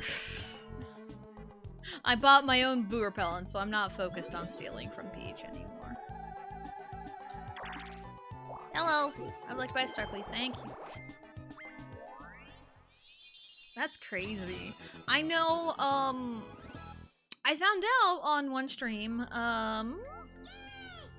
it was my own stream, and I think Blue was in chat for it, because I was talking about, like, a Masked Singer. There's a South Korean show called King of Masked Singer. And, of course, America saw this, because it was popular. America saw this, and like, alright, we can make a show out of this. And so they did. And it was kind of interesting for the first few seasons. But then me and my husband just kind of stopped watching it after a while, because it's like, oh, we missed an episode? Oh, we missed an episode? And we never really got caught up, and it never really hurt our feelings after a while. But we watched the first, like, you know, few seasons of it. And I found out that, Royal Blue was in the audience for some of it. For, I don't know what season it was, but yeah, she was in the audience for some of it. That's pretty cool. Nice. Oh yeah, it's pretty neat. Whoa, Royal Blue.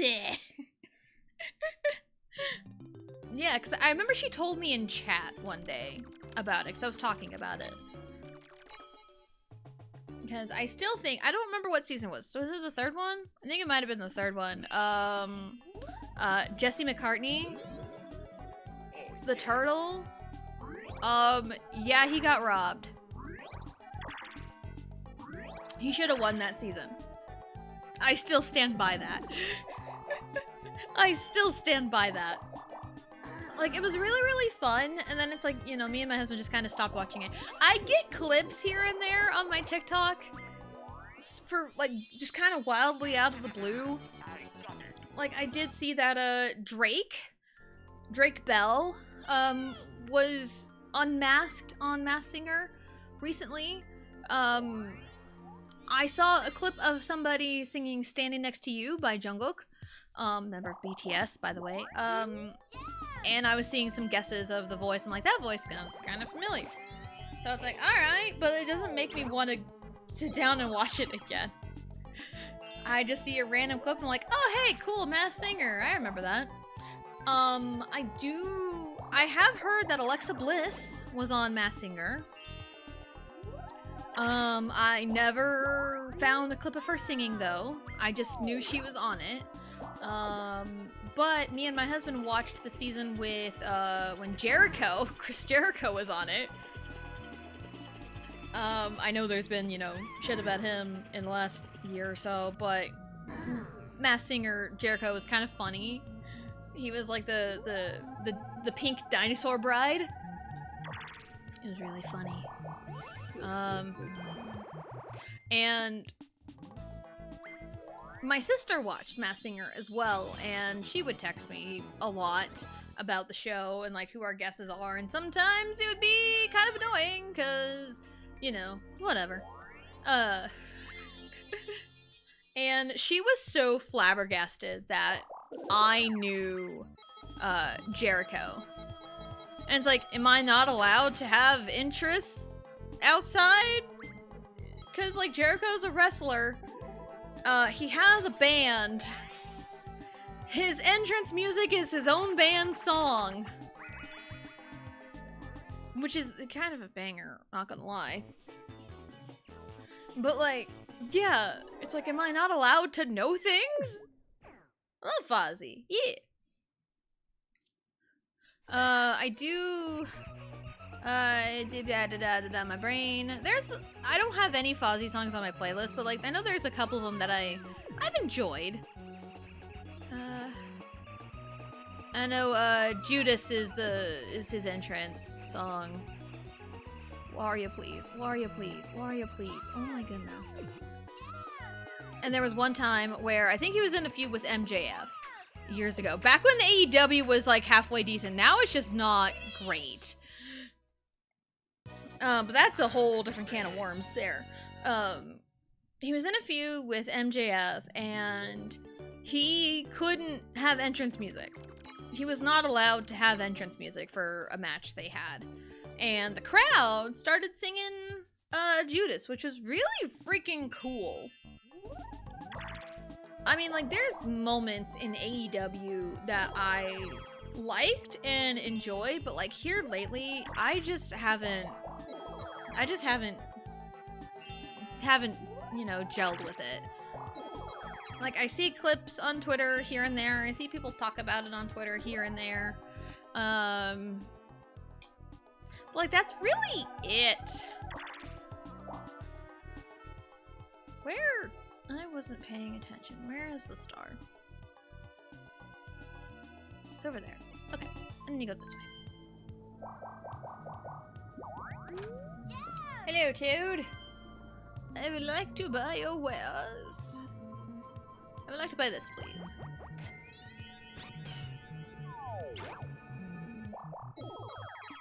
Alright. But yeah, here lately, AEW's just not been great. Especially with, like, the rumblings of the Lucha Bros. I think it's Rey Fenix and Pentagon. Pentagon is a free agent. Penta's a free agent. But Rey Fenix, there was, like, some rumblings of, like, his contract was supposed to be up because, like, there were talks of those two heading for WWE. And all of a sudden, like, after those rumblings and talks, it felt like all of a sudden, oh, there's injury time added to Rey Fenix's contract. So he has to wait. It's like, what? And everyone's just like, what the hell, Tony? Because Tony Khan is, you know, the owner of AEW. So everyone just, like, goes to Tony. It's like, hey, Tony Khan, hello? Like, what's going on here? Why are you being a petty bitch? Like, we don't know, like, the real reason. And then there were a couple of tweets that Rey Fenix has made, just kind of alluding to, like, potential mistreatment going on in AEW. And, like, he was saying, like, I know one of them that really kind of sparked a lot of things was him saying, I needed a doctor for months and you ignored me. And CM Punk went on record to say, in an interview with Ariel Helwani, I think, and this was after he returned to WWE because he was injured with his tricep injury earlier this year. And he mentioned something about, like, he had to get his own doctors throughout his injuries because, like, nobody was, like, recommended or anything. He had to do, like, everything on his own, like, no company help, no nothing. And it's like, I've heard how the business works. It kind of is essentially like the wrestlers are independent contractors in a way. But I do feel like the company is responsible. If somebody gets injured in their company, the company has to be responsible. They have to be responsible for, you know, taking care of their injuries. You'd think, right? Because, I mean, hey, if you get injured on the job, that's workman's comp. You know? And I'm sure there's stuff in wrestlers' contracts that are like, you know, like, you know, you will, you know, put your body on the line, you're liable to get injured. But but surely the company helps a little bit with, like, you know, medical expenses. You'd think, right? But, like, I don't know how the ins and outs of that works. I have, like, zero idea. But it's like, if you are going to sign somebody to a company, you know, for them to work under you, if they get hurt under your environment, or, like, in your environment, then it's like, you should be helping them, you know, recover it if they get hurt. So that kind of sparks the outrage there. Because Punk said something, Rey Fenix's tweet lines up with what Punk said. And, like, things are just lining up. It's like, what kind of work environment was AEW? Like, what kind of work environment did they even have there? Like, what was going on? You know, because it sparks a lot of questions. And it's like, yeah, AEW is not really fantastic anymore. Because they were really, really freaking hot in the beginning. Because, like, Cody Rhodes started it with, like, the Young Bucks, Kenny Omega, you know, did everything. And, like, it was really, really hot in the beginning because it was different. It was different. And people were tired of the same old WWE. And they liked it because it was different. It was what they wanted, but then as it grew, things just didn't. Things changed or things didn't change. They didn't evolve. Looking on the outside, I can kind of compare it to like some K-pop groups and stuff.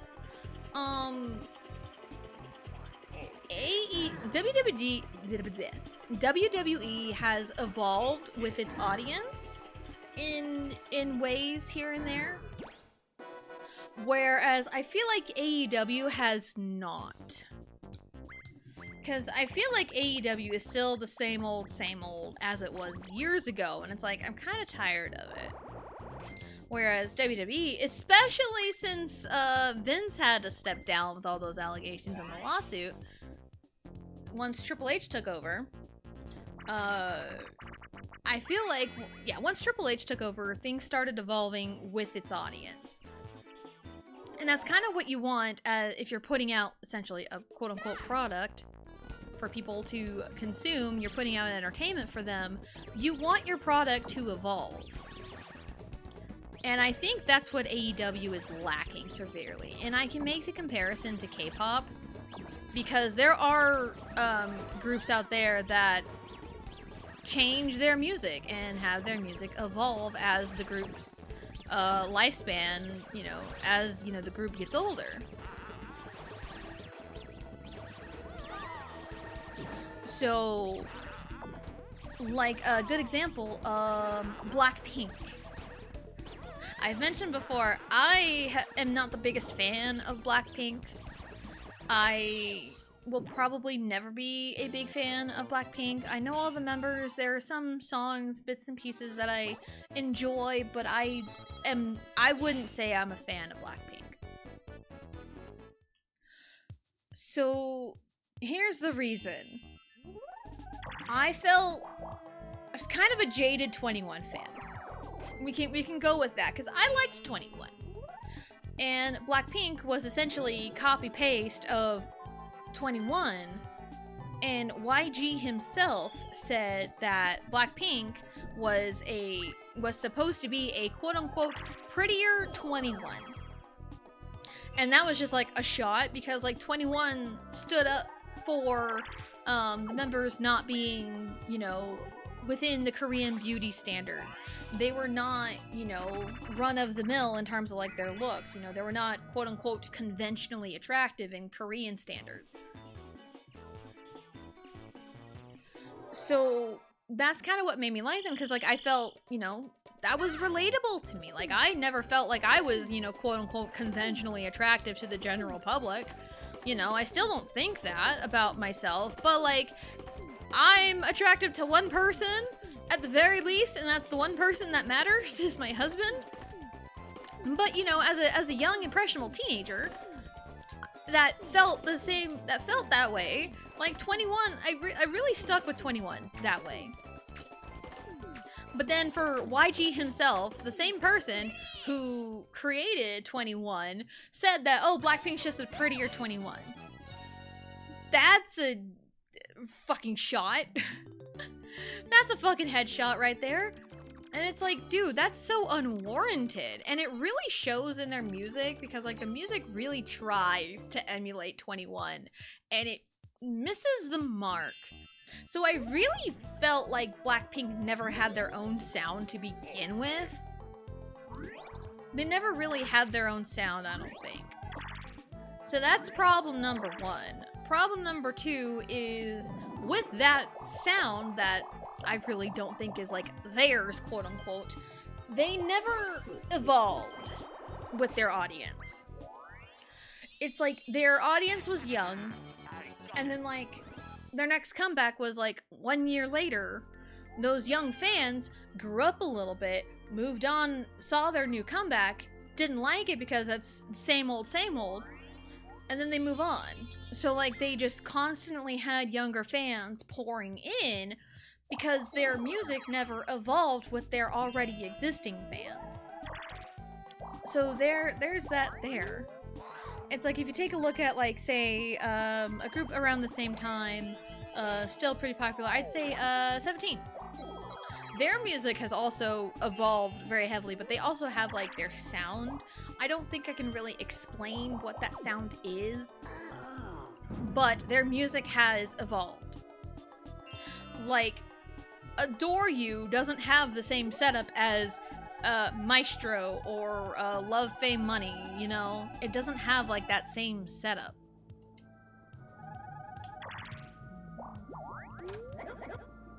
So that's an example of evolving with your audience, because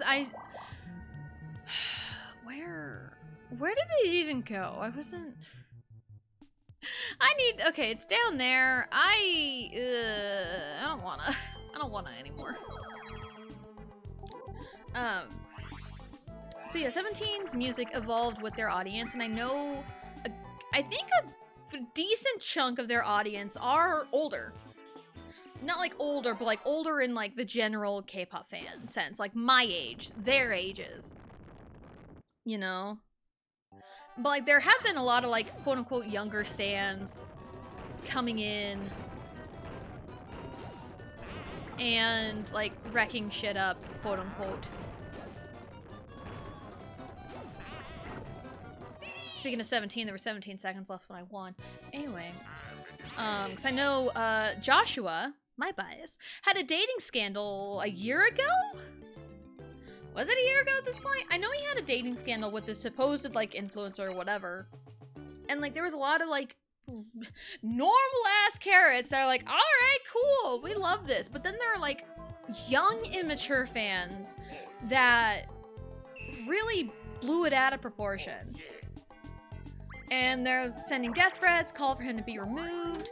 But also, in recent times, there are some things leaked from Hybe Entertainment, formerly known as Big Hit, but they got money hungry, and there's a lot of things in their company that is not great.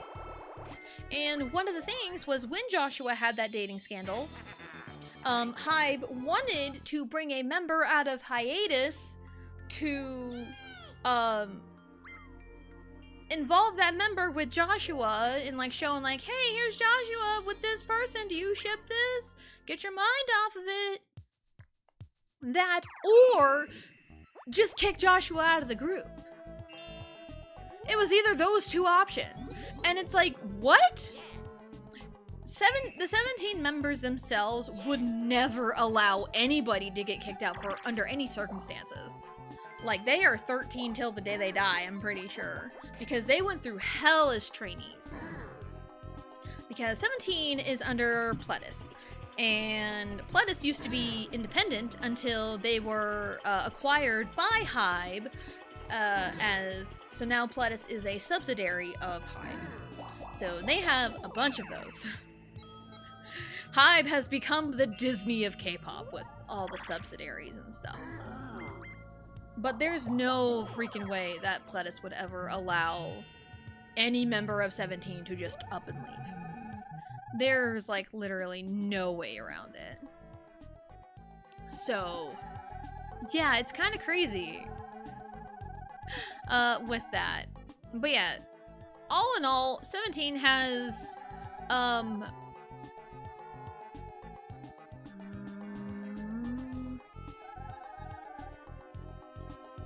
don't know what to do. It's fine. I'll just roll a 1 anyway.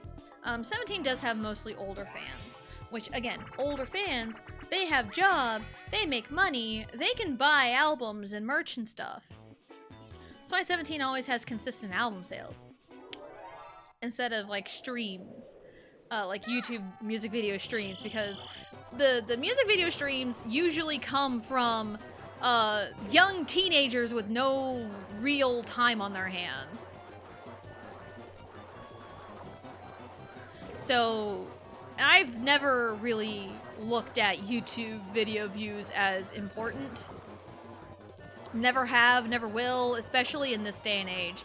People care way too much about it. Sorry, but they do, and it's not important. YouTube music video views are not important in the grand scheme of things. It doesn't determine how well a song does. There, I said it.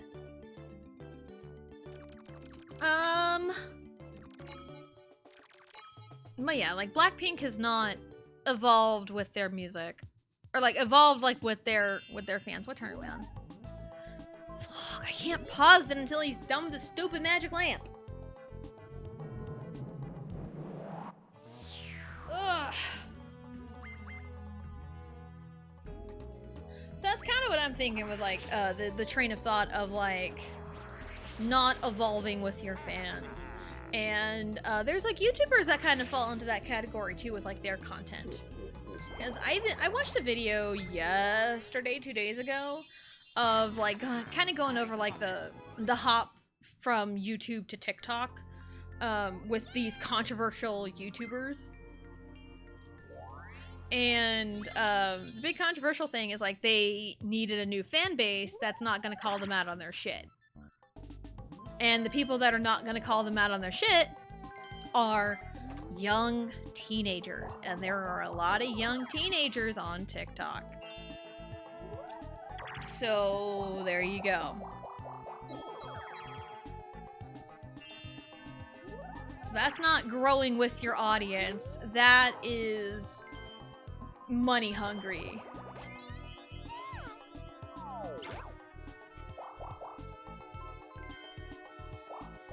So, yeah.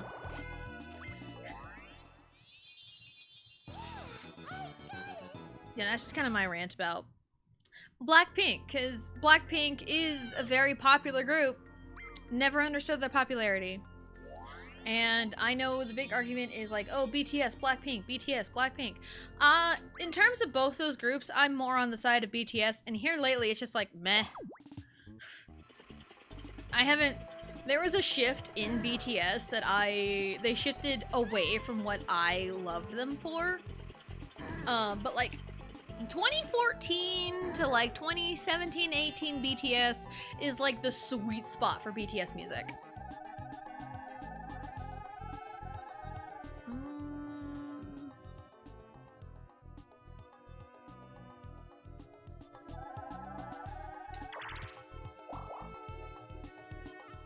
One, two, three, four, five, six, seven.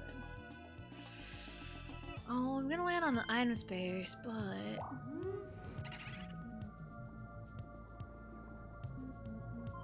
when did Wario get 5 stars? Let me fix that. Let me fix that real quick. Because I can't steal from Peach. She's probably gonna gun for my boot repellent if I were a betting man. But anyway. So yeah, just between BTS and Blackpink, I lean more towards BTS. Because BTS is literally from rags to riches. They carefully... They built everything they had from the ground up. And like you can't deny the hard work from all 7 BTS members. You cannot deny the hard work from them. It was like they got popular, and then they were getting popular, they were making money, and then their company, Big Hit Entertainment, which turned into HYBE, became super duper money hungry because, hey, this group is, oh shit, this group is making us a lot of money. Like, yeah, this group's making us a lot of money. Let's milk it for all it's worth. And then that was the end of it. They became HYBE. No, but right before they became HYBE, they debuted TXT, which was kind of a big deal because it was the first group after BTS to debut. And then shortly after that, they became HYBE. And then they were acquiring all these different companies and debuting groups, and HYBE eventually became part of the Big Four, which used to be the Big Three K-pop companies. And then as soon as they became part of the Big Four, that was their downfall, I think. They are messy. They are messy, messy, messy. So, on that note, we're gonna take a break. I really need to stretch my legs because my legs and hips are like hurting really, really bad. So, we're gonna take a break. We're going to get up, stretch, go to the bathroom, grab a snack, do whatever it is you need to do, and we'll be right back.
Alrighty, we are back and we're yeeting. Love that. Love the yeet. Alright. So, pop back in. I realized during the break while I was getting Riley's Tatoes together, it's like, I've talked about the subject of like BTS versus Blackpink before and like, you know, compare and contrast the two. But like, I talked about more BTS before the break. It's like, oh, I never did talk about the Blackpink side of it because like, you know, it's, you know, the big thing is like, you know, BTS is like rags to riches. They started small and, you know, they grew to the, you know, transcending, you know, whatever. Oh, she's gonna take Luigi's lamp. Back later, no worries, Johnny. And hello, Sifu. Hello. Welcome in. Hope you're having a good day. Here lurking, no worries. All good to go. Tatoes. Yes, we love the Tatoes. No one's really in front of me. Luigi's all the way over there. I can't make it to anybody. I think I just need to cut my losses on the Bowser suit. I stole it from Luigi anyway, so I didn't buy it. I bought my skeleton key though.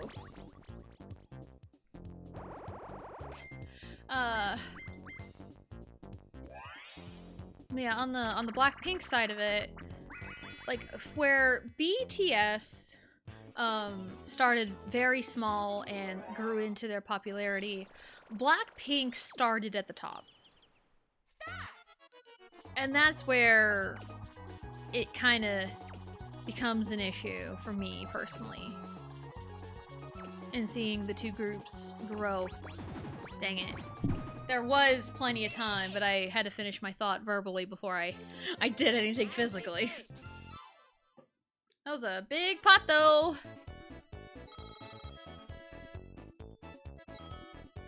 I didn't even get my money back. I lost 6 coins from that.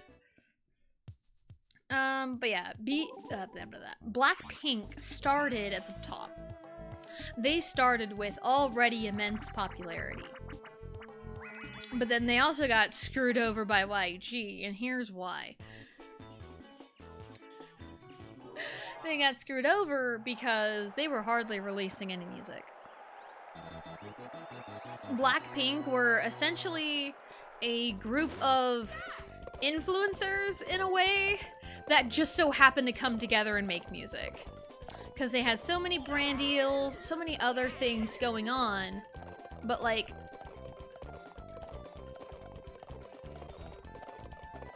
You swap? Okay.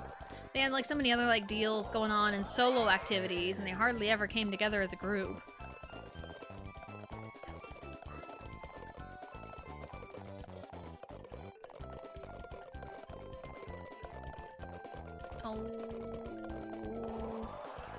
I had to slow down to a stop for that, but I'm way ahead of everyone anyway.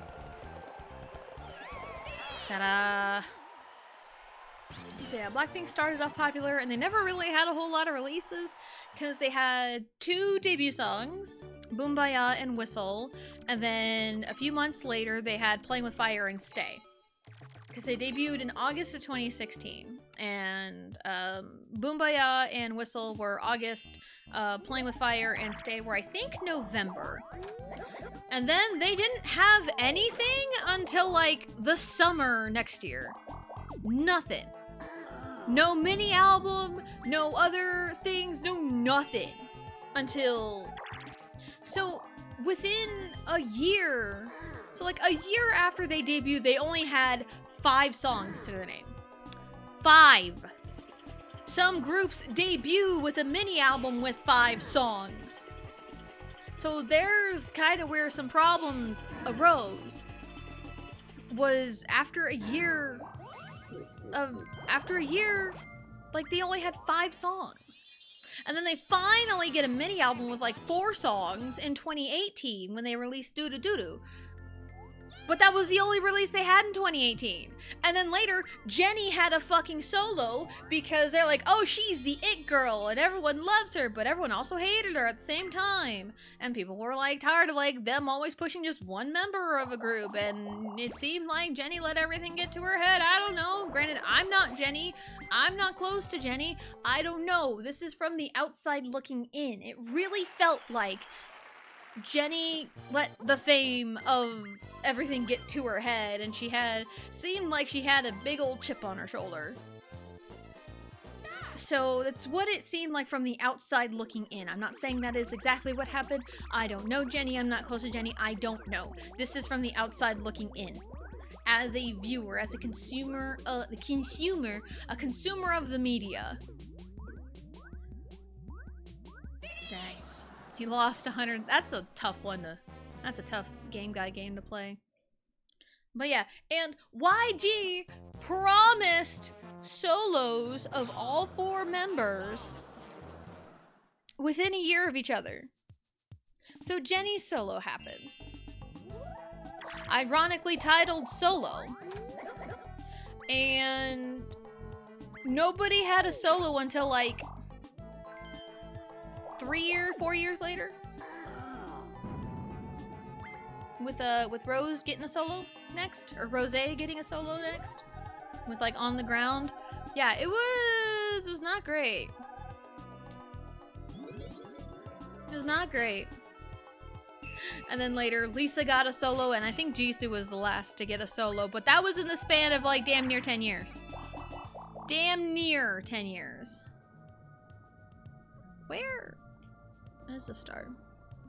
So YG really hammered in that they're kind of a shit company. They've always been kind of crappy. But again, that's another beside the point thing. But yeah, Blackpink hit immense popularity despite not having a whole lot of songs to begin with. And it appeared, and I'm not saying the members of Blackpink did not work hard. That is not what I'm about to say at all. But it really appeared that they did not have to work as hard as anybody else to achieve the same level of fame as everyone else.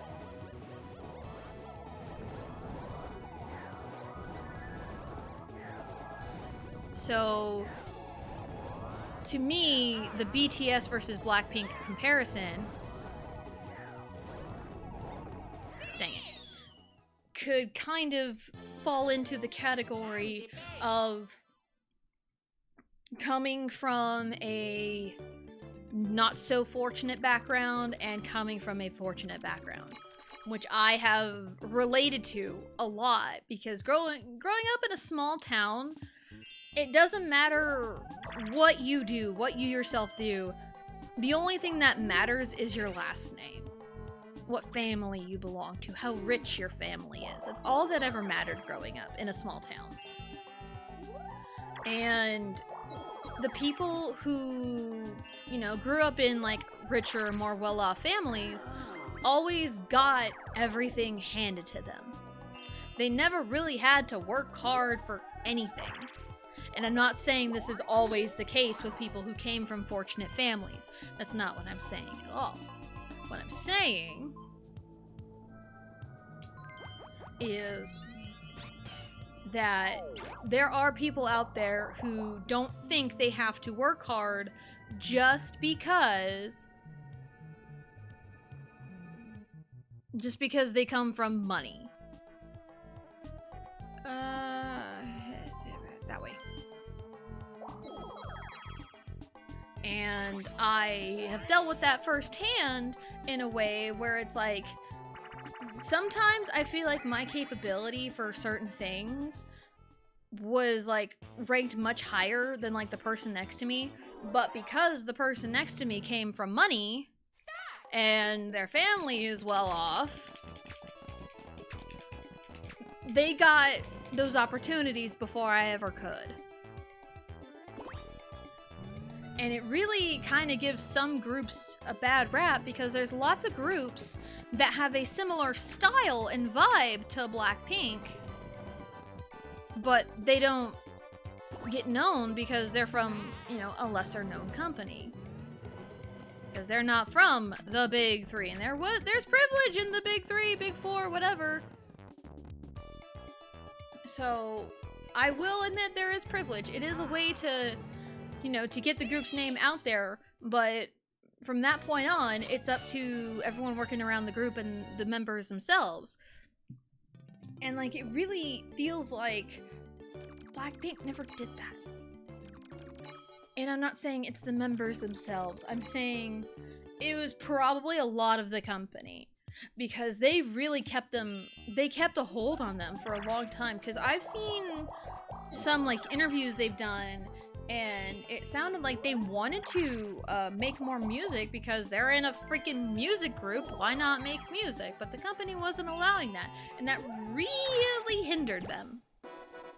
But now, the members of Blackpink, for their individual activities, have moved on from YG. I think for group activities, if they're, you know, promoting under the tutelage of Blackpink, the namesake of Blackpink, then YG manages that. But for each of their individual activities, they have signed with companies on their own for their own individual activities. Which after that, I've seen so many things with like Jennie and Lisa and Rosé had that song with Bruno Mars and just had an album released. Stuff that they couldn't even think to accomplish if they were stuck with YG. So, but here's also a thing. They were smart and waited out to try and negotiate their contracts to see if they can get something going under YG, and they couldn't, so they left. That's something Idol did as well. Yeah, I knew it didn't do very well. The group Idol under Cube, like, they have openly dissed their own company. There's problems with Cube Entertainment. There are vast problems. Exhibit A, the mistreatment of Beast, a lot of them left, or all of them left, and became a highlight. So there's that. Exhibit B was how they handled the Hyuna and E'Dawn dating scandal, quote unquote. Is it worth it though? Is it worth it though?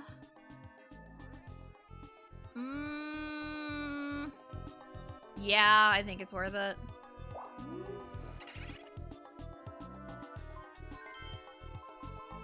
Wario. I can't steal from Peach. She's got Boor Pellet.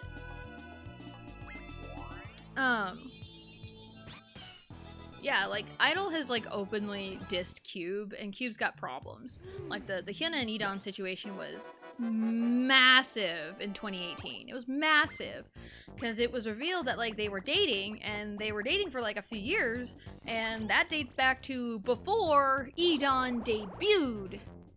Oops. So, there's problems there.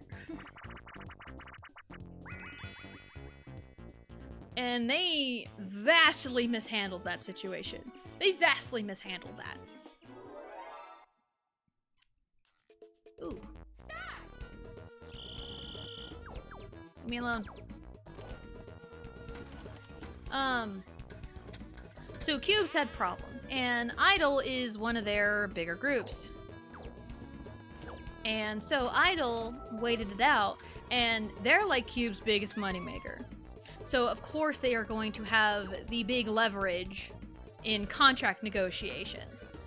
And it's like, all right, pay us what we deserve, and we'll stay with you. Like, hand us over a blank check, we'll fill it out, and we'll stay with you. If not, we're out of here. And it's like, that's like your biggest moneymaker. Why would you let your biggest moneymaker leave? You know? Which kind of goes into my point with another big K-pop.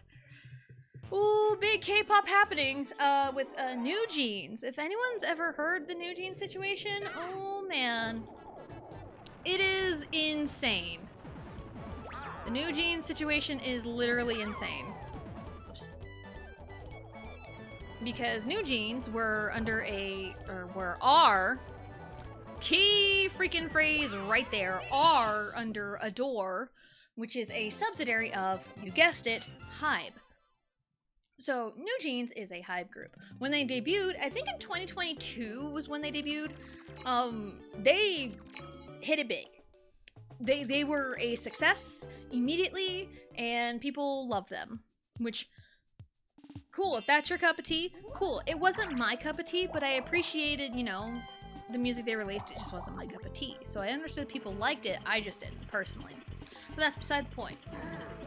So New Jeans hit it big, and everything's all good and dandy. But then, some scandals of this lady who was the former CEO of Adore. Her name is Min Hee-jin. And she is a bitch, to put it point blank, honestly.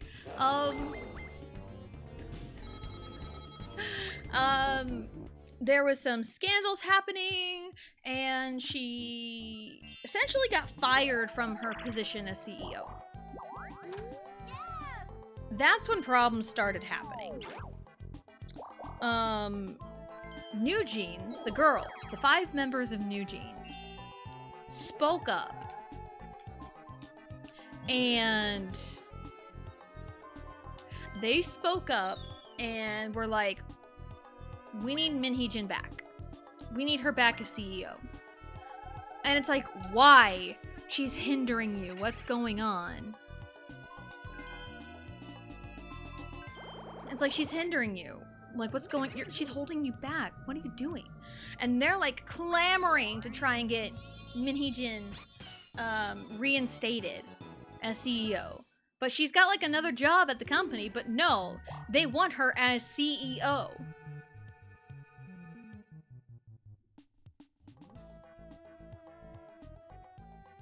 So it's just a whole shit show, honestly. I'm gonna go this way. Swing by the item shop. This way. So, yeah, that's only, like, the first part of it. The second part of it is, a while back, New Jeans, apparently back at the time this was quote-unquote on their own accord, they went on a they went on a YouTube channel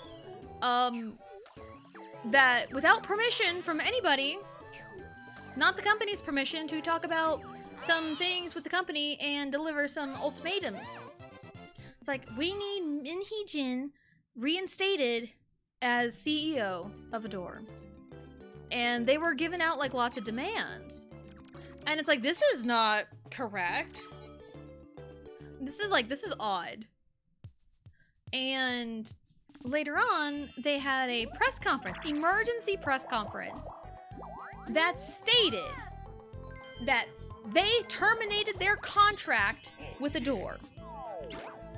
They can't do that. They are not in control of terminating their contract. Adore is. If they want to terminate their contract, they need to lawyer up. They can't just say, we're no longer working under Adore. They can't do that. So essentially what they did was, they're like, our contracts are no more, we are no longer under Adore, but we will still continue activities under them. It's like going into your job, saying, I quit, I don't want to work for you anymore, go fuck off, and then come back to work the next day. You can't do that. I mean, you can, but not without major repercussions.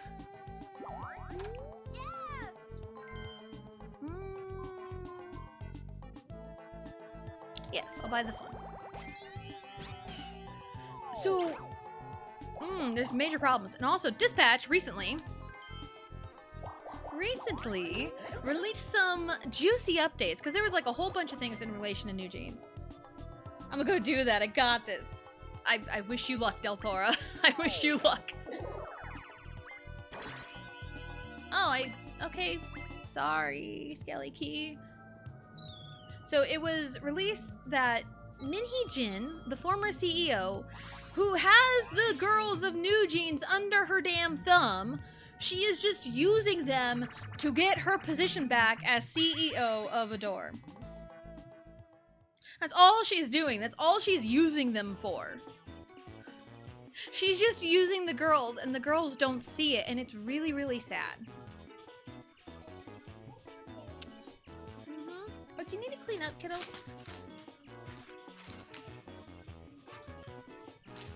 So it was released that Minhee Jin was the one who told the girls to go to YouTube Live and live stream that video on YouTube under that channel without permission. I'm sure she was the one to tell the girls to say what they said at that press conference. And like she's behind everything. And apparently there was a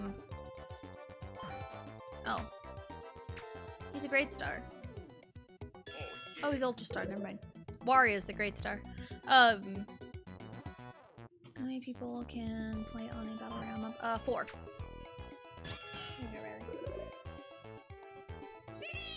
So yeah, Minhee Jin was behind everything, and apparently one of the members, Hani, of New Jeans, went to like an assembly to talk about like potential like mistreatment, and it was a breach of contract, and again like this alleged mistreatment and everything, which like looking at the statements that were said,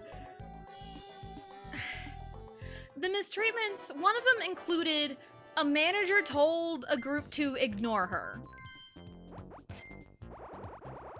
That's the least of anybody's concerns when there is actual physical abuse with other companies and groups.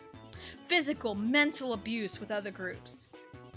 Oh, what was their names from TS Entertainment? TCRNG? TRCNG. They were a boy group under TS, and they had Promise. But there were alleged abuse. There was abuse, physical abuse, and they had proof of that. So for Hani to come in and say her abuse was someone telling other people to ignore her, that's just a slap on the wrist compared to actual abuse these other people are going through. So it's like, why would you make a big fuss over that?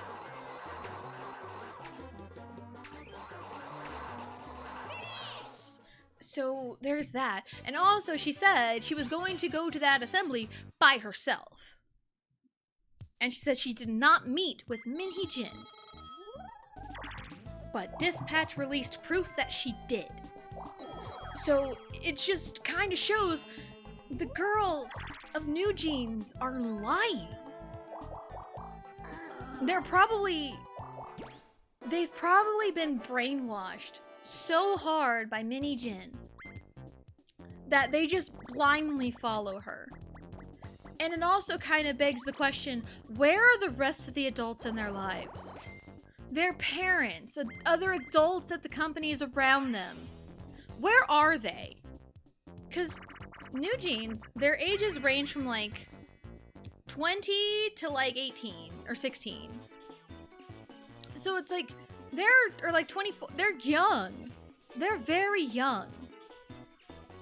So it's like every adult in their lives failed them. Because now the music career that they so desperately wanted. Toad Koopa-Boo, Toad Koopa-Boo.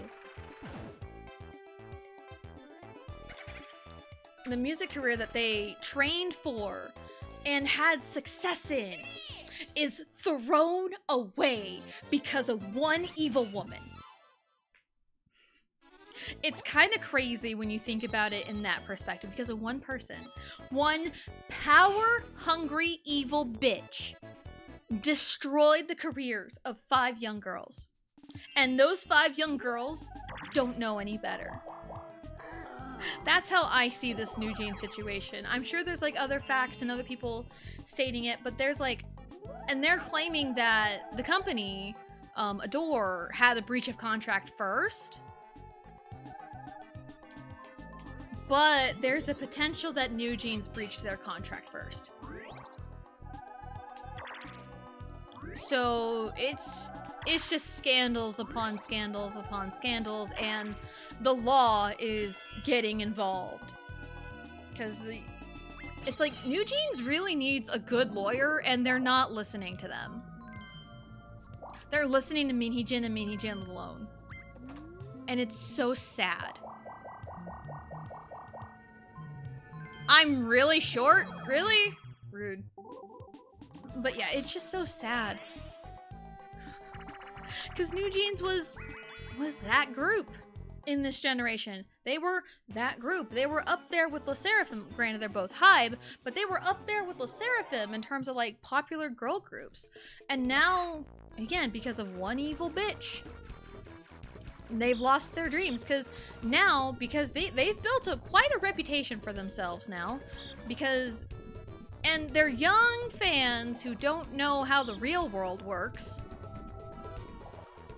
are hyping them up. It's like, yes, go leave HYBE, go leave the evil company. And like, yeah, companies, you know, corporate is not great, you know, but they have a system and how things work.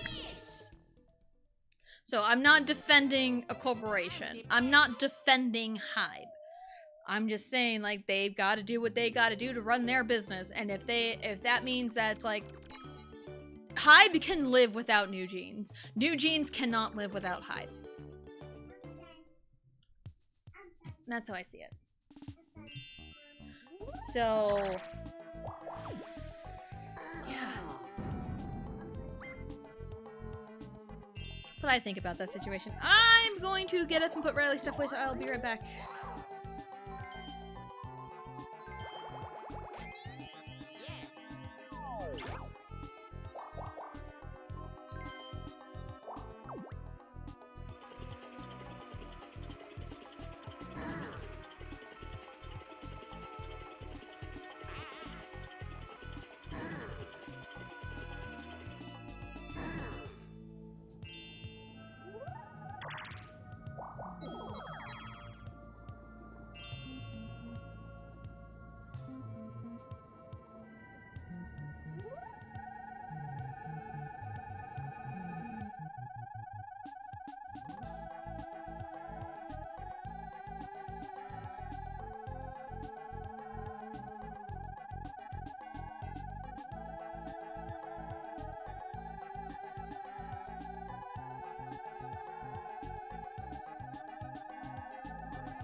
Okay, Riley, I'm back. And okay, good. I made it. Just kind of thinking more like the New Jeans stuff I was talking about before I got up. With New Jeans, I just said, like, HYBE can live without New Jeans. New Jeans cannot live without HYBE. And here's why I think this. New Jeans built up a reputation that if something very minuscule goes wrong, they're gonna lash out against the company. And no company wants that. No company is going to take that risk. And there's a lot of legalities in there too. So if they say they go somewhere else under a different company, or like attempt to go under a different company, and the company sees, you know, all the stuff going on, and they saw the member, you know, Hani speaking out against like this alleged mistreatment of this alleged mistreatment of... Oh, come on, I always lose this. Of, like, being ignored, or somebody told other people to ignore her, and she speaks out and saying that's mistreatment, then it's like, what are they gonna call mistreatment? What are they gonna file lawsuits over? So, like, the company doesn't want to take that risk. Because it's a big risk taking him in. It's a very big risk. And because of what they're saying and all the other facts pouring out, they can't reliably go to another company. And at this point, I think it's a legal battle now with all of that. And I think if they can prove that New Jeans breached their contract first, they're done. They're absolutely done. And even if they can prove that Hybe breached their contract first, what then? New Jeans has already built up this reputation, because, like, the thing it all started with, like, that press conference, or even with that YouTube live, they're like, you have 2 weeks to respond to our ultimatum of reinstate Minhyejin. Like, that was their biggest demand. That was their centerpiece, was reinstating Minhyejin as CEO. But, like, they're like, if you don't respond, we're terminating our contract. And they can't do that. They literally cannot do that. That's just like, again, that's just like walking into your workplace saying, I'm done here, I quit, you guys are stupid, fuck off, and leaving, and then coming back in to clock in the next day. Because you can say your contract is terminated and then turn around and say, oh, we're still, you know, we'll still do activities under the company. It's like, what? So yeah, the New Jeans situation is just insane. So I'm just kind of like keeping an eye on things in terms of, like, you know, how things play out. It's probably going to be a very long and gruesome legal battle. Honestly. I'm going to go sell your shop right here. So it's going to be a very long and gruesome legal battle. So it's a little crazy. So there you go. K-pop, man! You know, when I first got into K-pop, honestly, when I first got into K-pop, that was when the lawsuits of TVXQ with the 3 members, JYJ, Jaejung, Junsu, and Yuchun. That lawsuit was happening when I first got into K-pop, so I was already hit with scandals upon scandals when I first got in, because Super Junior, the group that was my favorite, one of the members had a drunk driving scandal and enlisted in the military.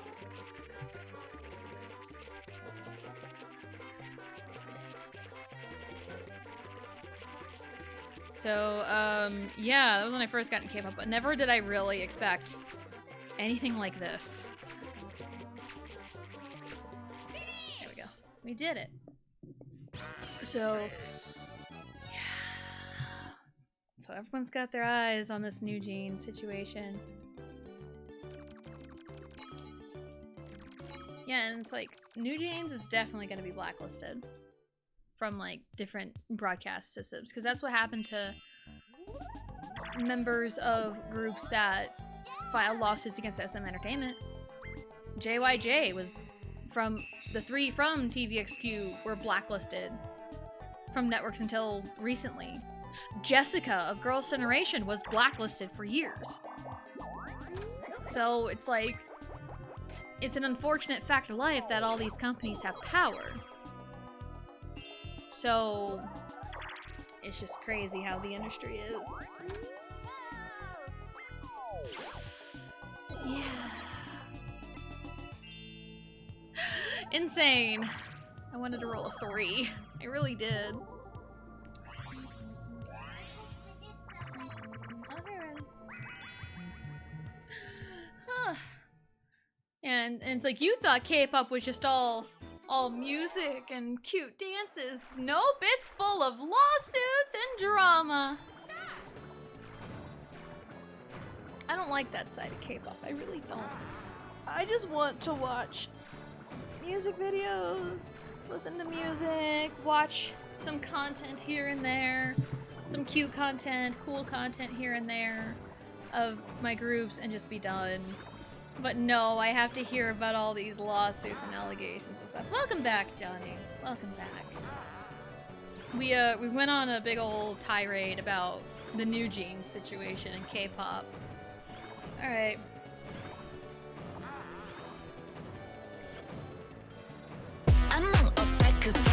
Mincha, that candy sassy. Look at Yoshi. Look at Yoshi's little driving. It's so cute. Yoshi's little driving is so cute. He like just wiggles. He wiggles his butt. It's so cute. K-pop should be filled with otaku besties instead. Absolutely. We should thank Le Seraphim for otaku besties. And it's so, I think it's like double funny because the member of Le Seraphim who says otaku bestie is one of the Japanese members. Because, yes, Riley. Cool. Le Seraphim is a 5-member group. They started off as 6, and then there was a scandal with one of the members, and then they left. So then there are 5. There's 5 members of Le Seraphim. 2 of those members are Japanese. And one of those Japanese members says otaku bestie. I believe it's Sakura that says it.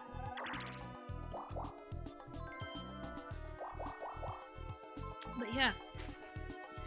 K-pop is crazy. K-pop be wild and K-pop be wild and hardcore. I just miss the days of cool content. I remember back in like 2019, I watched Going 17 every single week. I haven't really like watched it again. I know groups have kind of their own variety show content. Let me go Big Brother.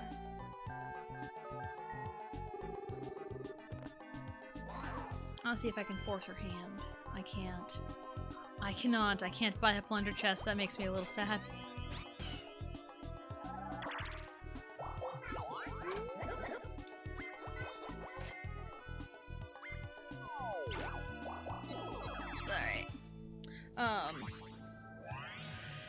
Oh, what was my train of thought again? Oh yeah, I was watching Go 17. Like, everyone's got, like, their own variety content, and variety shows in general have kind of died down, which makes me kind of sad, because I loved seeing my favorite groups go on, like, these variety shows. Yeah, 2nd and 3rd gen were, like, the best in terms of that. Because it was so fun, and it was also really, really fun to watch, oh god, members of different groups interact with one another. Because that was the best part of, you know, 2nd and 3rd gen, was we saw groups interacting with each other. Yes, Riley? Yes, go. But, like, nowadays with, like, crazy fans, anytime a member of a group interacts with anybody, especially a member of the opposite sex, they go insane with death threats, boycotts. It's like, you can't do that, you're my oppa! And it's like some deranged 19-year-old American girl. You know, it's ridiculous. And the industry caters to those fans and those fans alone, seems like. Ugh. It's so stupid. Like, those fans, and I don't even know if I'd call them fans, they're deranged. They are delulu. Not the cute delulu, they are delusional. Straight up delusional. And it's those delusional fans that fucked it for Rise. Because, when they debuted as 7. And it was leaked, allegedly because of Minhee Jin. Circling back to that, that Seunghan, smoked pre-debut and had a girlfriend pre-debut. Pre-debut. Pre-debut. Pre-debut. The suffix pre means before. So, before he debuted,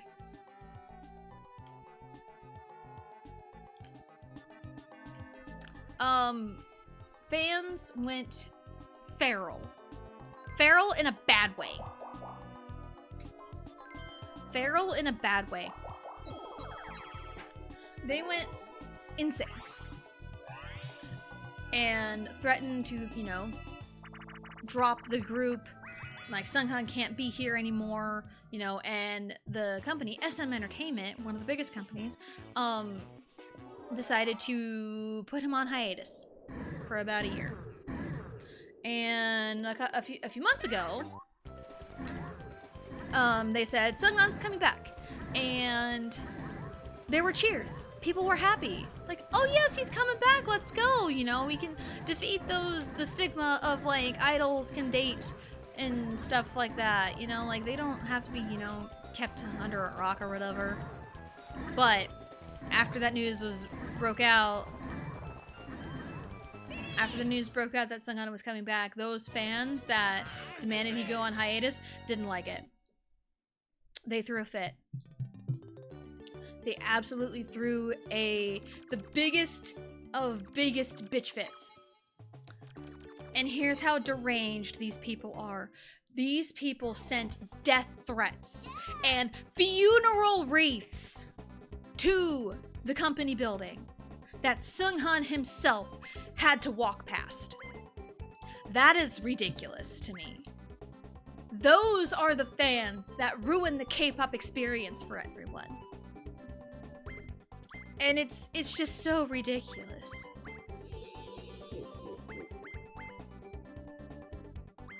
So, and now SM Entertainment thinks the compromise.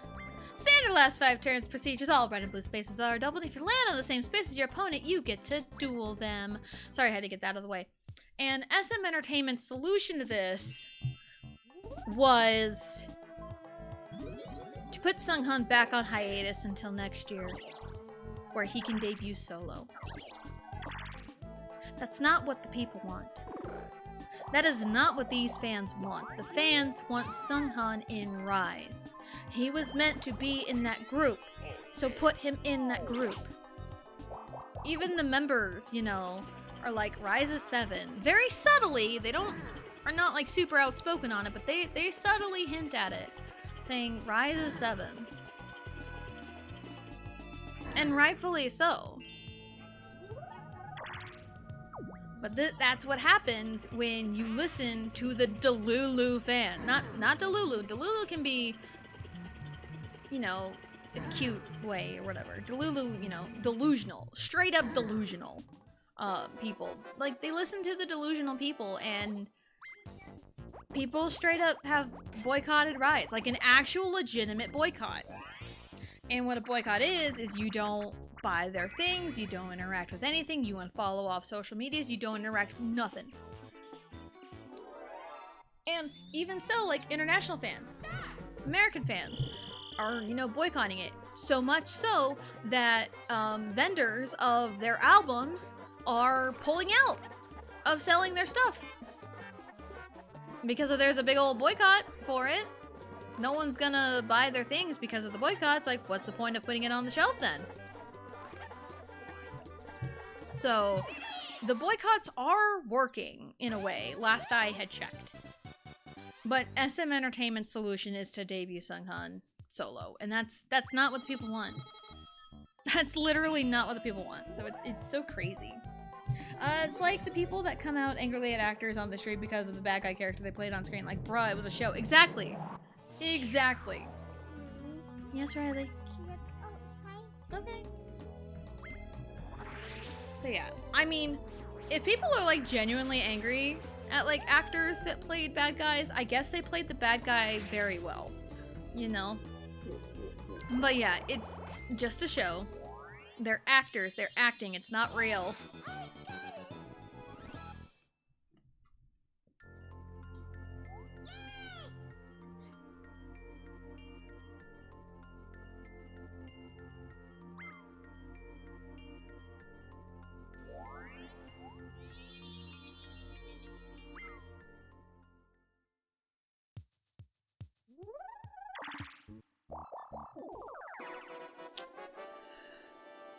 Oh, I was like, oh, a duel? Oh, she can only duel for 6.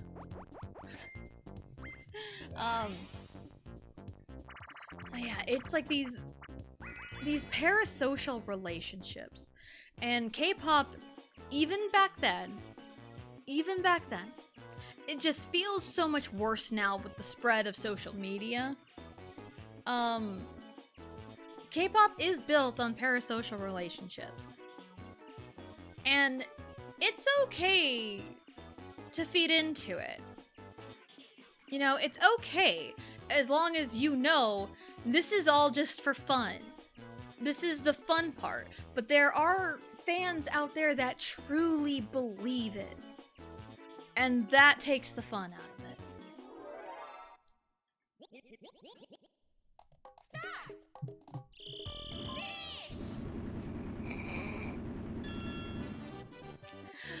I love that game. But also just parasocial relationships in general are just wild. They are just freaking wild. Oh, she must have used her lamp. I think that's what happened. Because I was going to use my reverse mushroom. Where did it go? I'm ranting and raving about K-pop and I'm not even paying attention to anything else. How far can I go backwards? 1, 2, 3, 4, 5, 6, 7, 8. I would prefer an 8. That would be great. An 8 would be great. But yeah, parasocial relationships are just plain wild. Because, like, you know, sometimes, like, again, when it's 1, 2, 3. Force me to go that way. That would actually be kind of great. Or 1, 2, 3, blue space. I'm going for the happening. I'm going for the happening. I don't care. But yeah, like the K-pop industry is built off of parasocial relationships. That's how they fucking make their money. I mean, that's just a fact of life. And it's okay to play into it if you are fully aware that it's just for fun. It's just for show. You can play into something and not take it seriously. A great example of like playing into stuff like that is Bangchan from Stray Kids. I've seen people post stuff from his bubble, and he like plays into a whole bunch of stuff. And like it's funny and comical. And like people like eat it up, but they know that he's like, you know, being funny and just playing into it.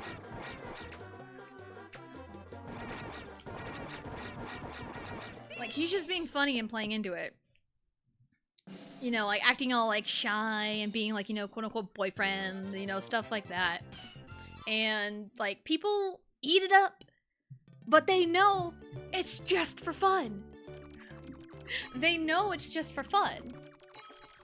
But I'm sure there's a fraction of fans out there, there's a fraction of stays out there that truly believe it. And that is the problem with K-pop fans today. It's all the delusional people. Delulu is when you play into it, I think. The more lighthearted you play into it. What? Okay. Yeah, Delulu is playing into it. Delusional is believing it. And that delusional goes too far. Really? You give me Vine with me on a 1-coin duel? You give me one of my favorite minigames on a 1-coin duel? Really? Alright, fine. Alright, fine. I guess that is, Vine with me. Alright.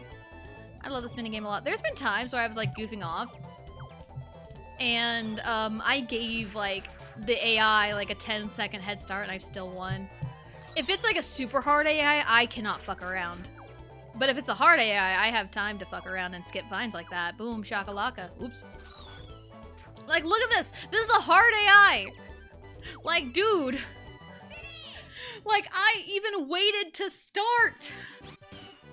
I even waited to start, and I was messing up here and there, and I still kicked his ass. Anyway, but yeah, my rant about K-pop. Yeah. I mean, I come across, you know, some K-pop TikToks. A lot of it's like of newer groups. Sometimes it's older groups that I know. But like, you know, I'll interact with it. You know, whatever. I enjoy content. I am enjoying the content they give me, and that is what it is for. But again, there are delusional fans that take things way too far. And that goes for literally anything. Delusional is not specifically for K-pop, it's for anything else. So, there you go.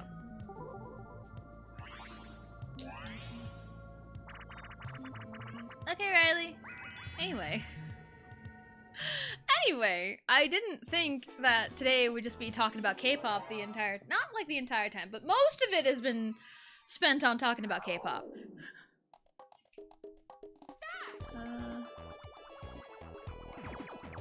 Can I, like, not screw this up, please?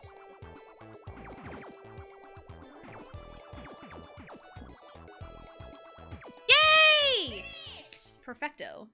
Perfectamundo. Thank you, Riley. You're welcome. Okay, Riley.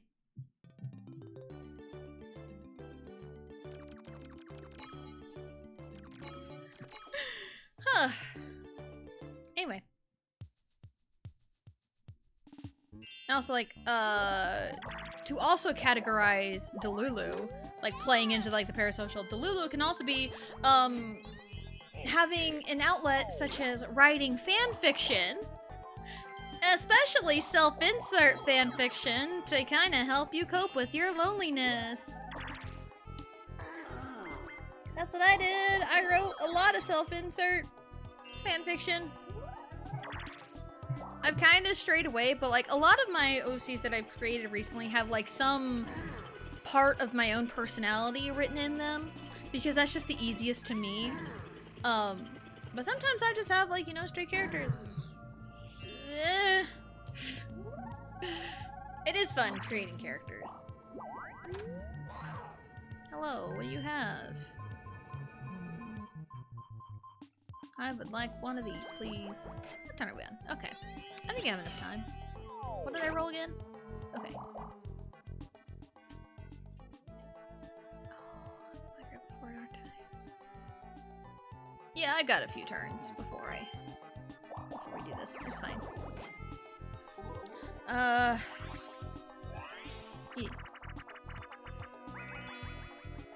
Oh man, writing. Speaking of writing fanfictions, I am going to start like the editing process, or I might have to rewrite my my epilogue, because I've gotten better ideas for it. I think I have a much better idea for it, because I mentioned the other day, I'm a beta reader for Blue and Crown of the Alchemist, and as I was like doing my reading homework, if you will, from Blue, some ideas sparked for a better epilogue for my Royal AU fanfiction, so I'm like, I might need to go back and redo this. But it's like, I'm gonna worry about that later. I'm gonna worry about that at a later time. Also, like, finding inspirations for, like, art. This kind of goes back into, like, the question of the day, which was, like, how do you express your creativity? With, like, writing and everything, writer's block. I know things that help writing and creativity is, like, you can help with your writing the more you read. So reading more can help you write more, in a way. You know, it sounds kind of weird, but like, yeah, if you read more, you can get like more ideas, see how people write things, and check out their writing styles, and then it's like, yeah.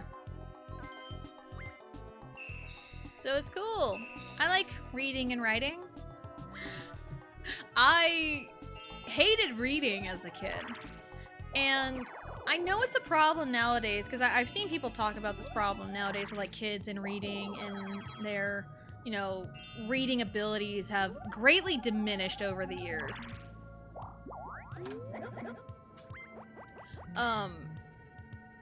Like, I hated the forced reading.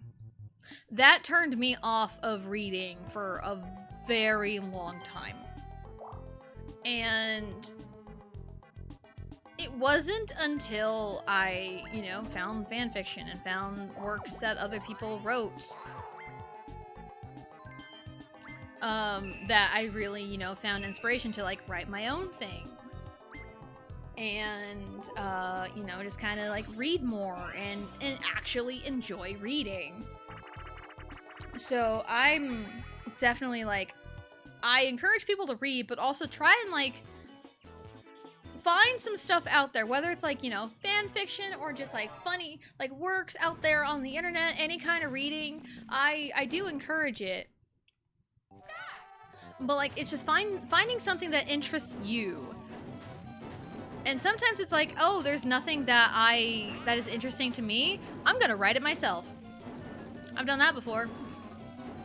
Never finished those works, but I've done that before. I think that's where my love for like subverting tropes comes from, because I love doing what is not expected in terms of like tropes and stuff. Like, I'm sure like most people would probably think for the wrestling AU story, I'm gonna let you in on it. For the wrestling AU story, face turn. I'm sure like, oh, Stray Kids and wrestling. Oh, you're probably gonna make one of the members of Stray Kids be a wrestler. Wrong. The female OC I created was the wrestler in the wrestling AU fanfiction. So, I'm sure a lot of people think, oh, wrestler, it's a dude, they can wrestle. No, it's a woman. Female wrestler, because wrestling is cool. But yeah, I just like doing, like, subverted tropes. It's one of my favorite things.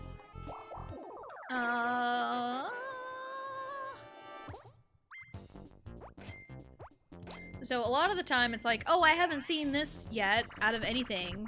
I'm gonna write it myself. So that's kind of, or even in the Royal AU fanfiction, there is a typical trope I have subverted. Because I got inspired by like the beginning of a game, and I'll mention it once we get around to reading it. Once we hit the go, wow, what is this layout? Why do they get the stupid easy ones and I get the stupid hard ones? Why? This is rigged. Motor is rigged. Yeah, those are the only two zaps. All they gotta do is just hit the zippers and go fast. Go burr.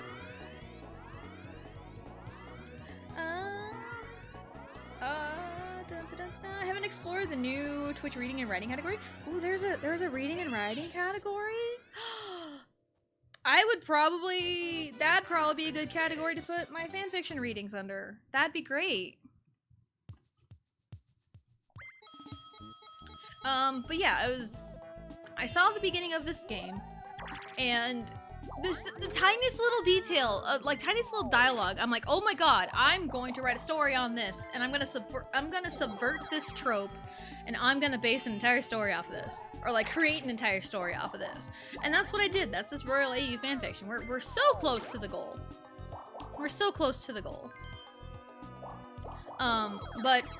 We won't read it on stream until at least it's edited and I get a final word count and it's like prepared to be read. Alright. Cool. I'm cool with this. Hello, thank you. Cracking the double digits, baby! Hey, you can sit and read. So, like, yeah, it's so hard to find something to find what interests you in terms of, like, reading a work. You know? Because, like, I always struggled with that, especially when I was younger. Because all of, like, the forced reading for, like, class that we did never interested me. I hated it. I was, like, forced to do it. It's one of those things where it's, like, if you're forced to do something or someone tells you to do it, you lose interest in it immediately. Whereas if you discover it on your own and find the time to do it on your own, then that makes you feel more fulfilled than somebody telling you to do it this way. Oh, dang it. I always slip off this stupid bridge. I hate frigid bridges. I hate this minigame. It shouldn't exist. Anytime I yell, it's this fucking game. It's this fucking minigame! This is just volume warning the minigame. I can just... I wanted to just, like, protest, but no, I didn't want to. It's fine. But yeah. Yes, Riley? I don't care what you do, kiddo. As long as you are good. Go sit and be good. Okay. Anyway, I think I ran away with this. The mustache wiggle gets me every time.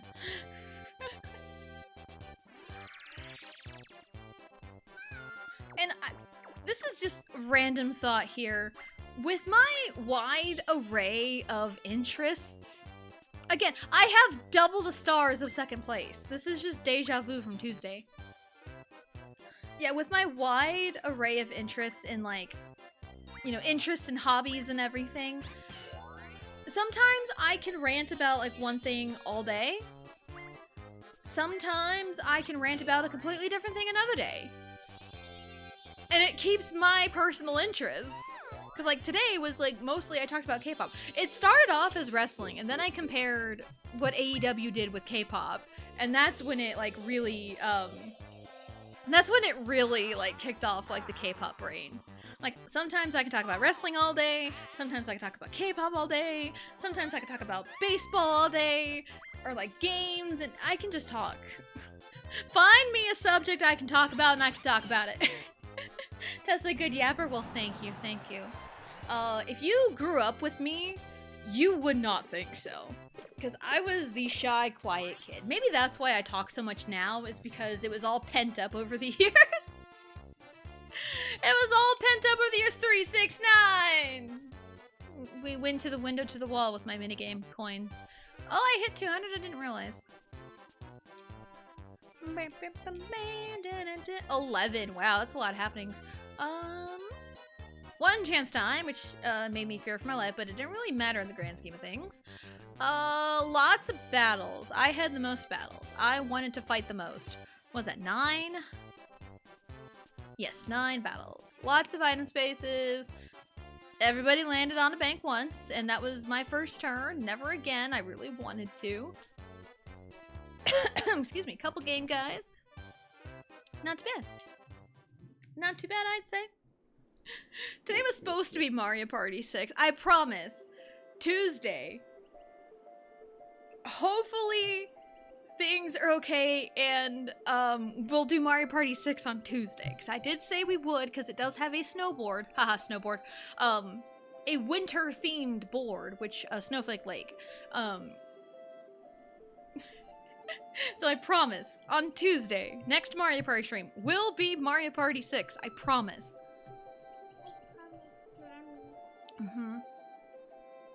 I'm a Snowtaku bestie. Snowtaku bestie. Love it. So that'll be it for today. What's today? Thursday? Tomorrow is Friday the 13th. Which is wonderful considering we're playing Donkey Kong Country 2. So Donkey Kong Country 2 is tomorrow.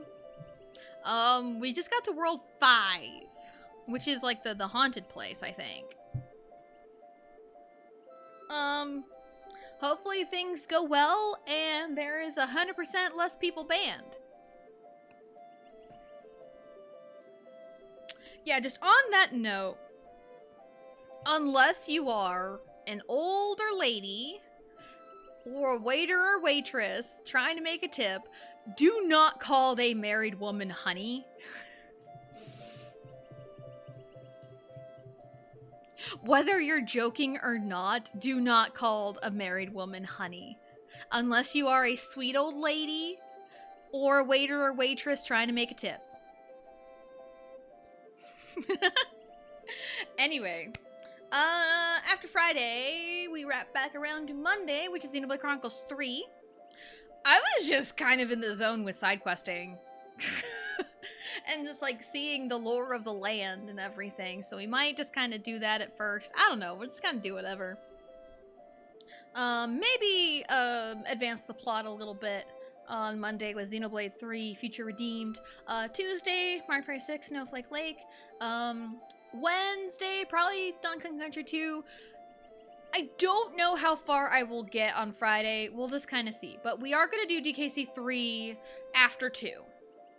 So we started with 1, then we're in 2, and then after 2 will be 3. Because that's how counting works, guys. It's 1, 2, 3. That's how it works. Even though I listened to the song, I can only count to 4 today. Anyway. But yeah. And I do have a game planned for after DKC 3. I do have something planned for that. And it is not anything related to any platformers. So counting with Tessa, yeah. We've done it. I can only count to 8 because I'm a dancer. And dancers count in 8 counts. So once we go to 8, we just wrap back around to 1. Hooray! 'Cause that's how counting works in dance. Go things that's smoothly. Yeah, absolutely. And thank you for stopping in. All right. Now then.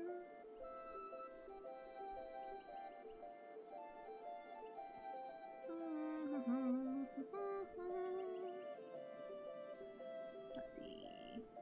I'm gonna look at the list of who is live. I have an idea.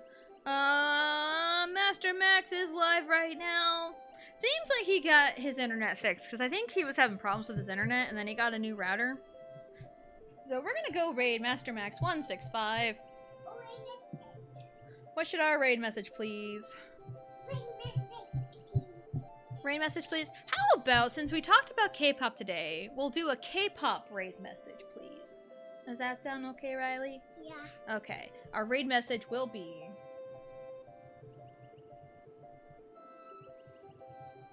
K-pop raid message please. Because that just makes the most sense to me right now. So yeah, tomorrow is Donkey Kong Country 2. And hopefully we have 100% less bans. Oops.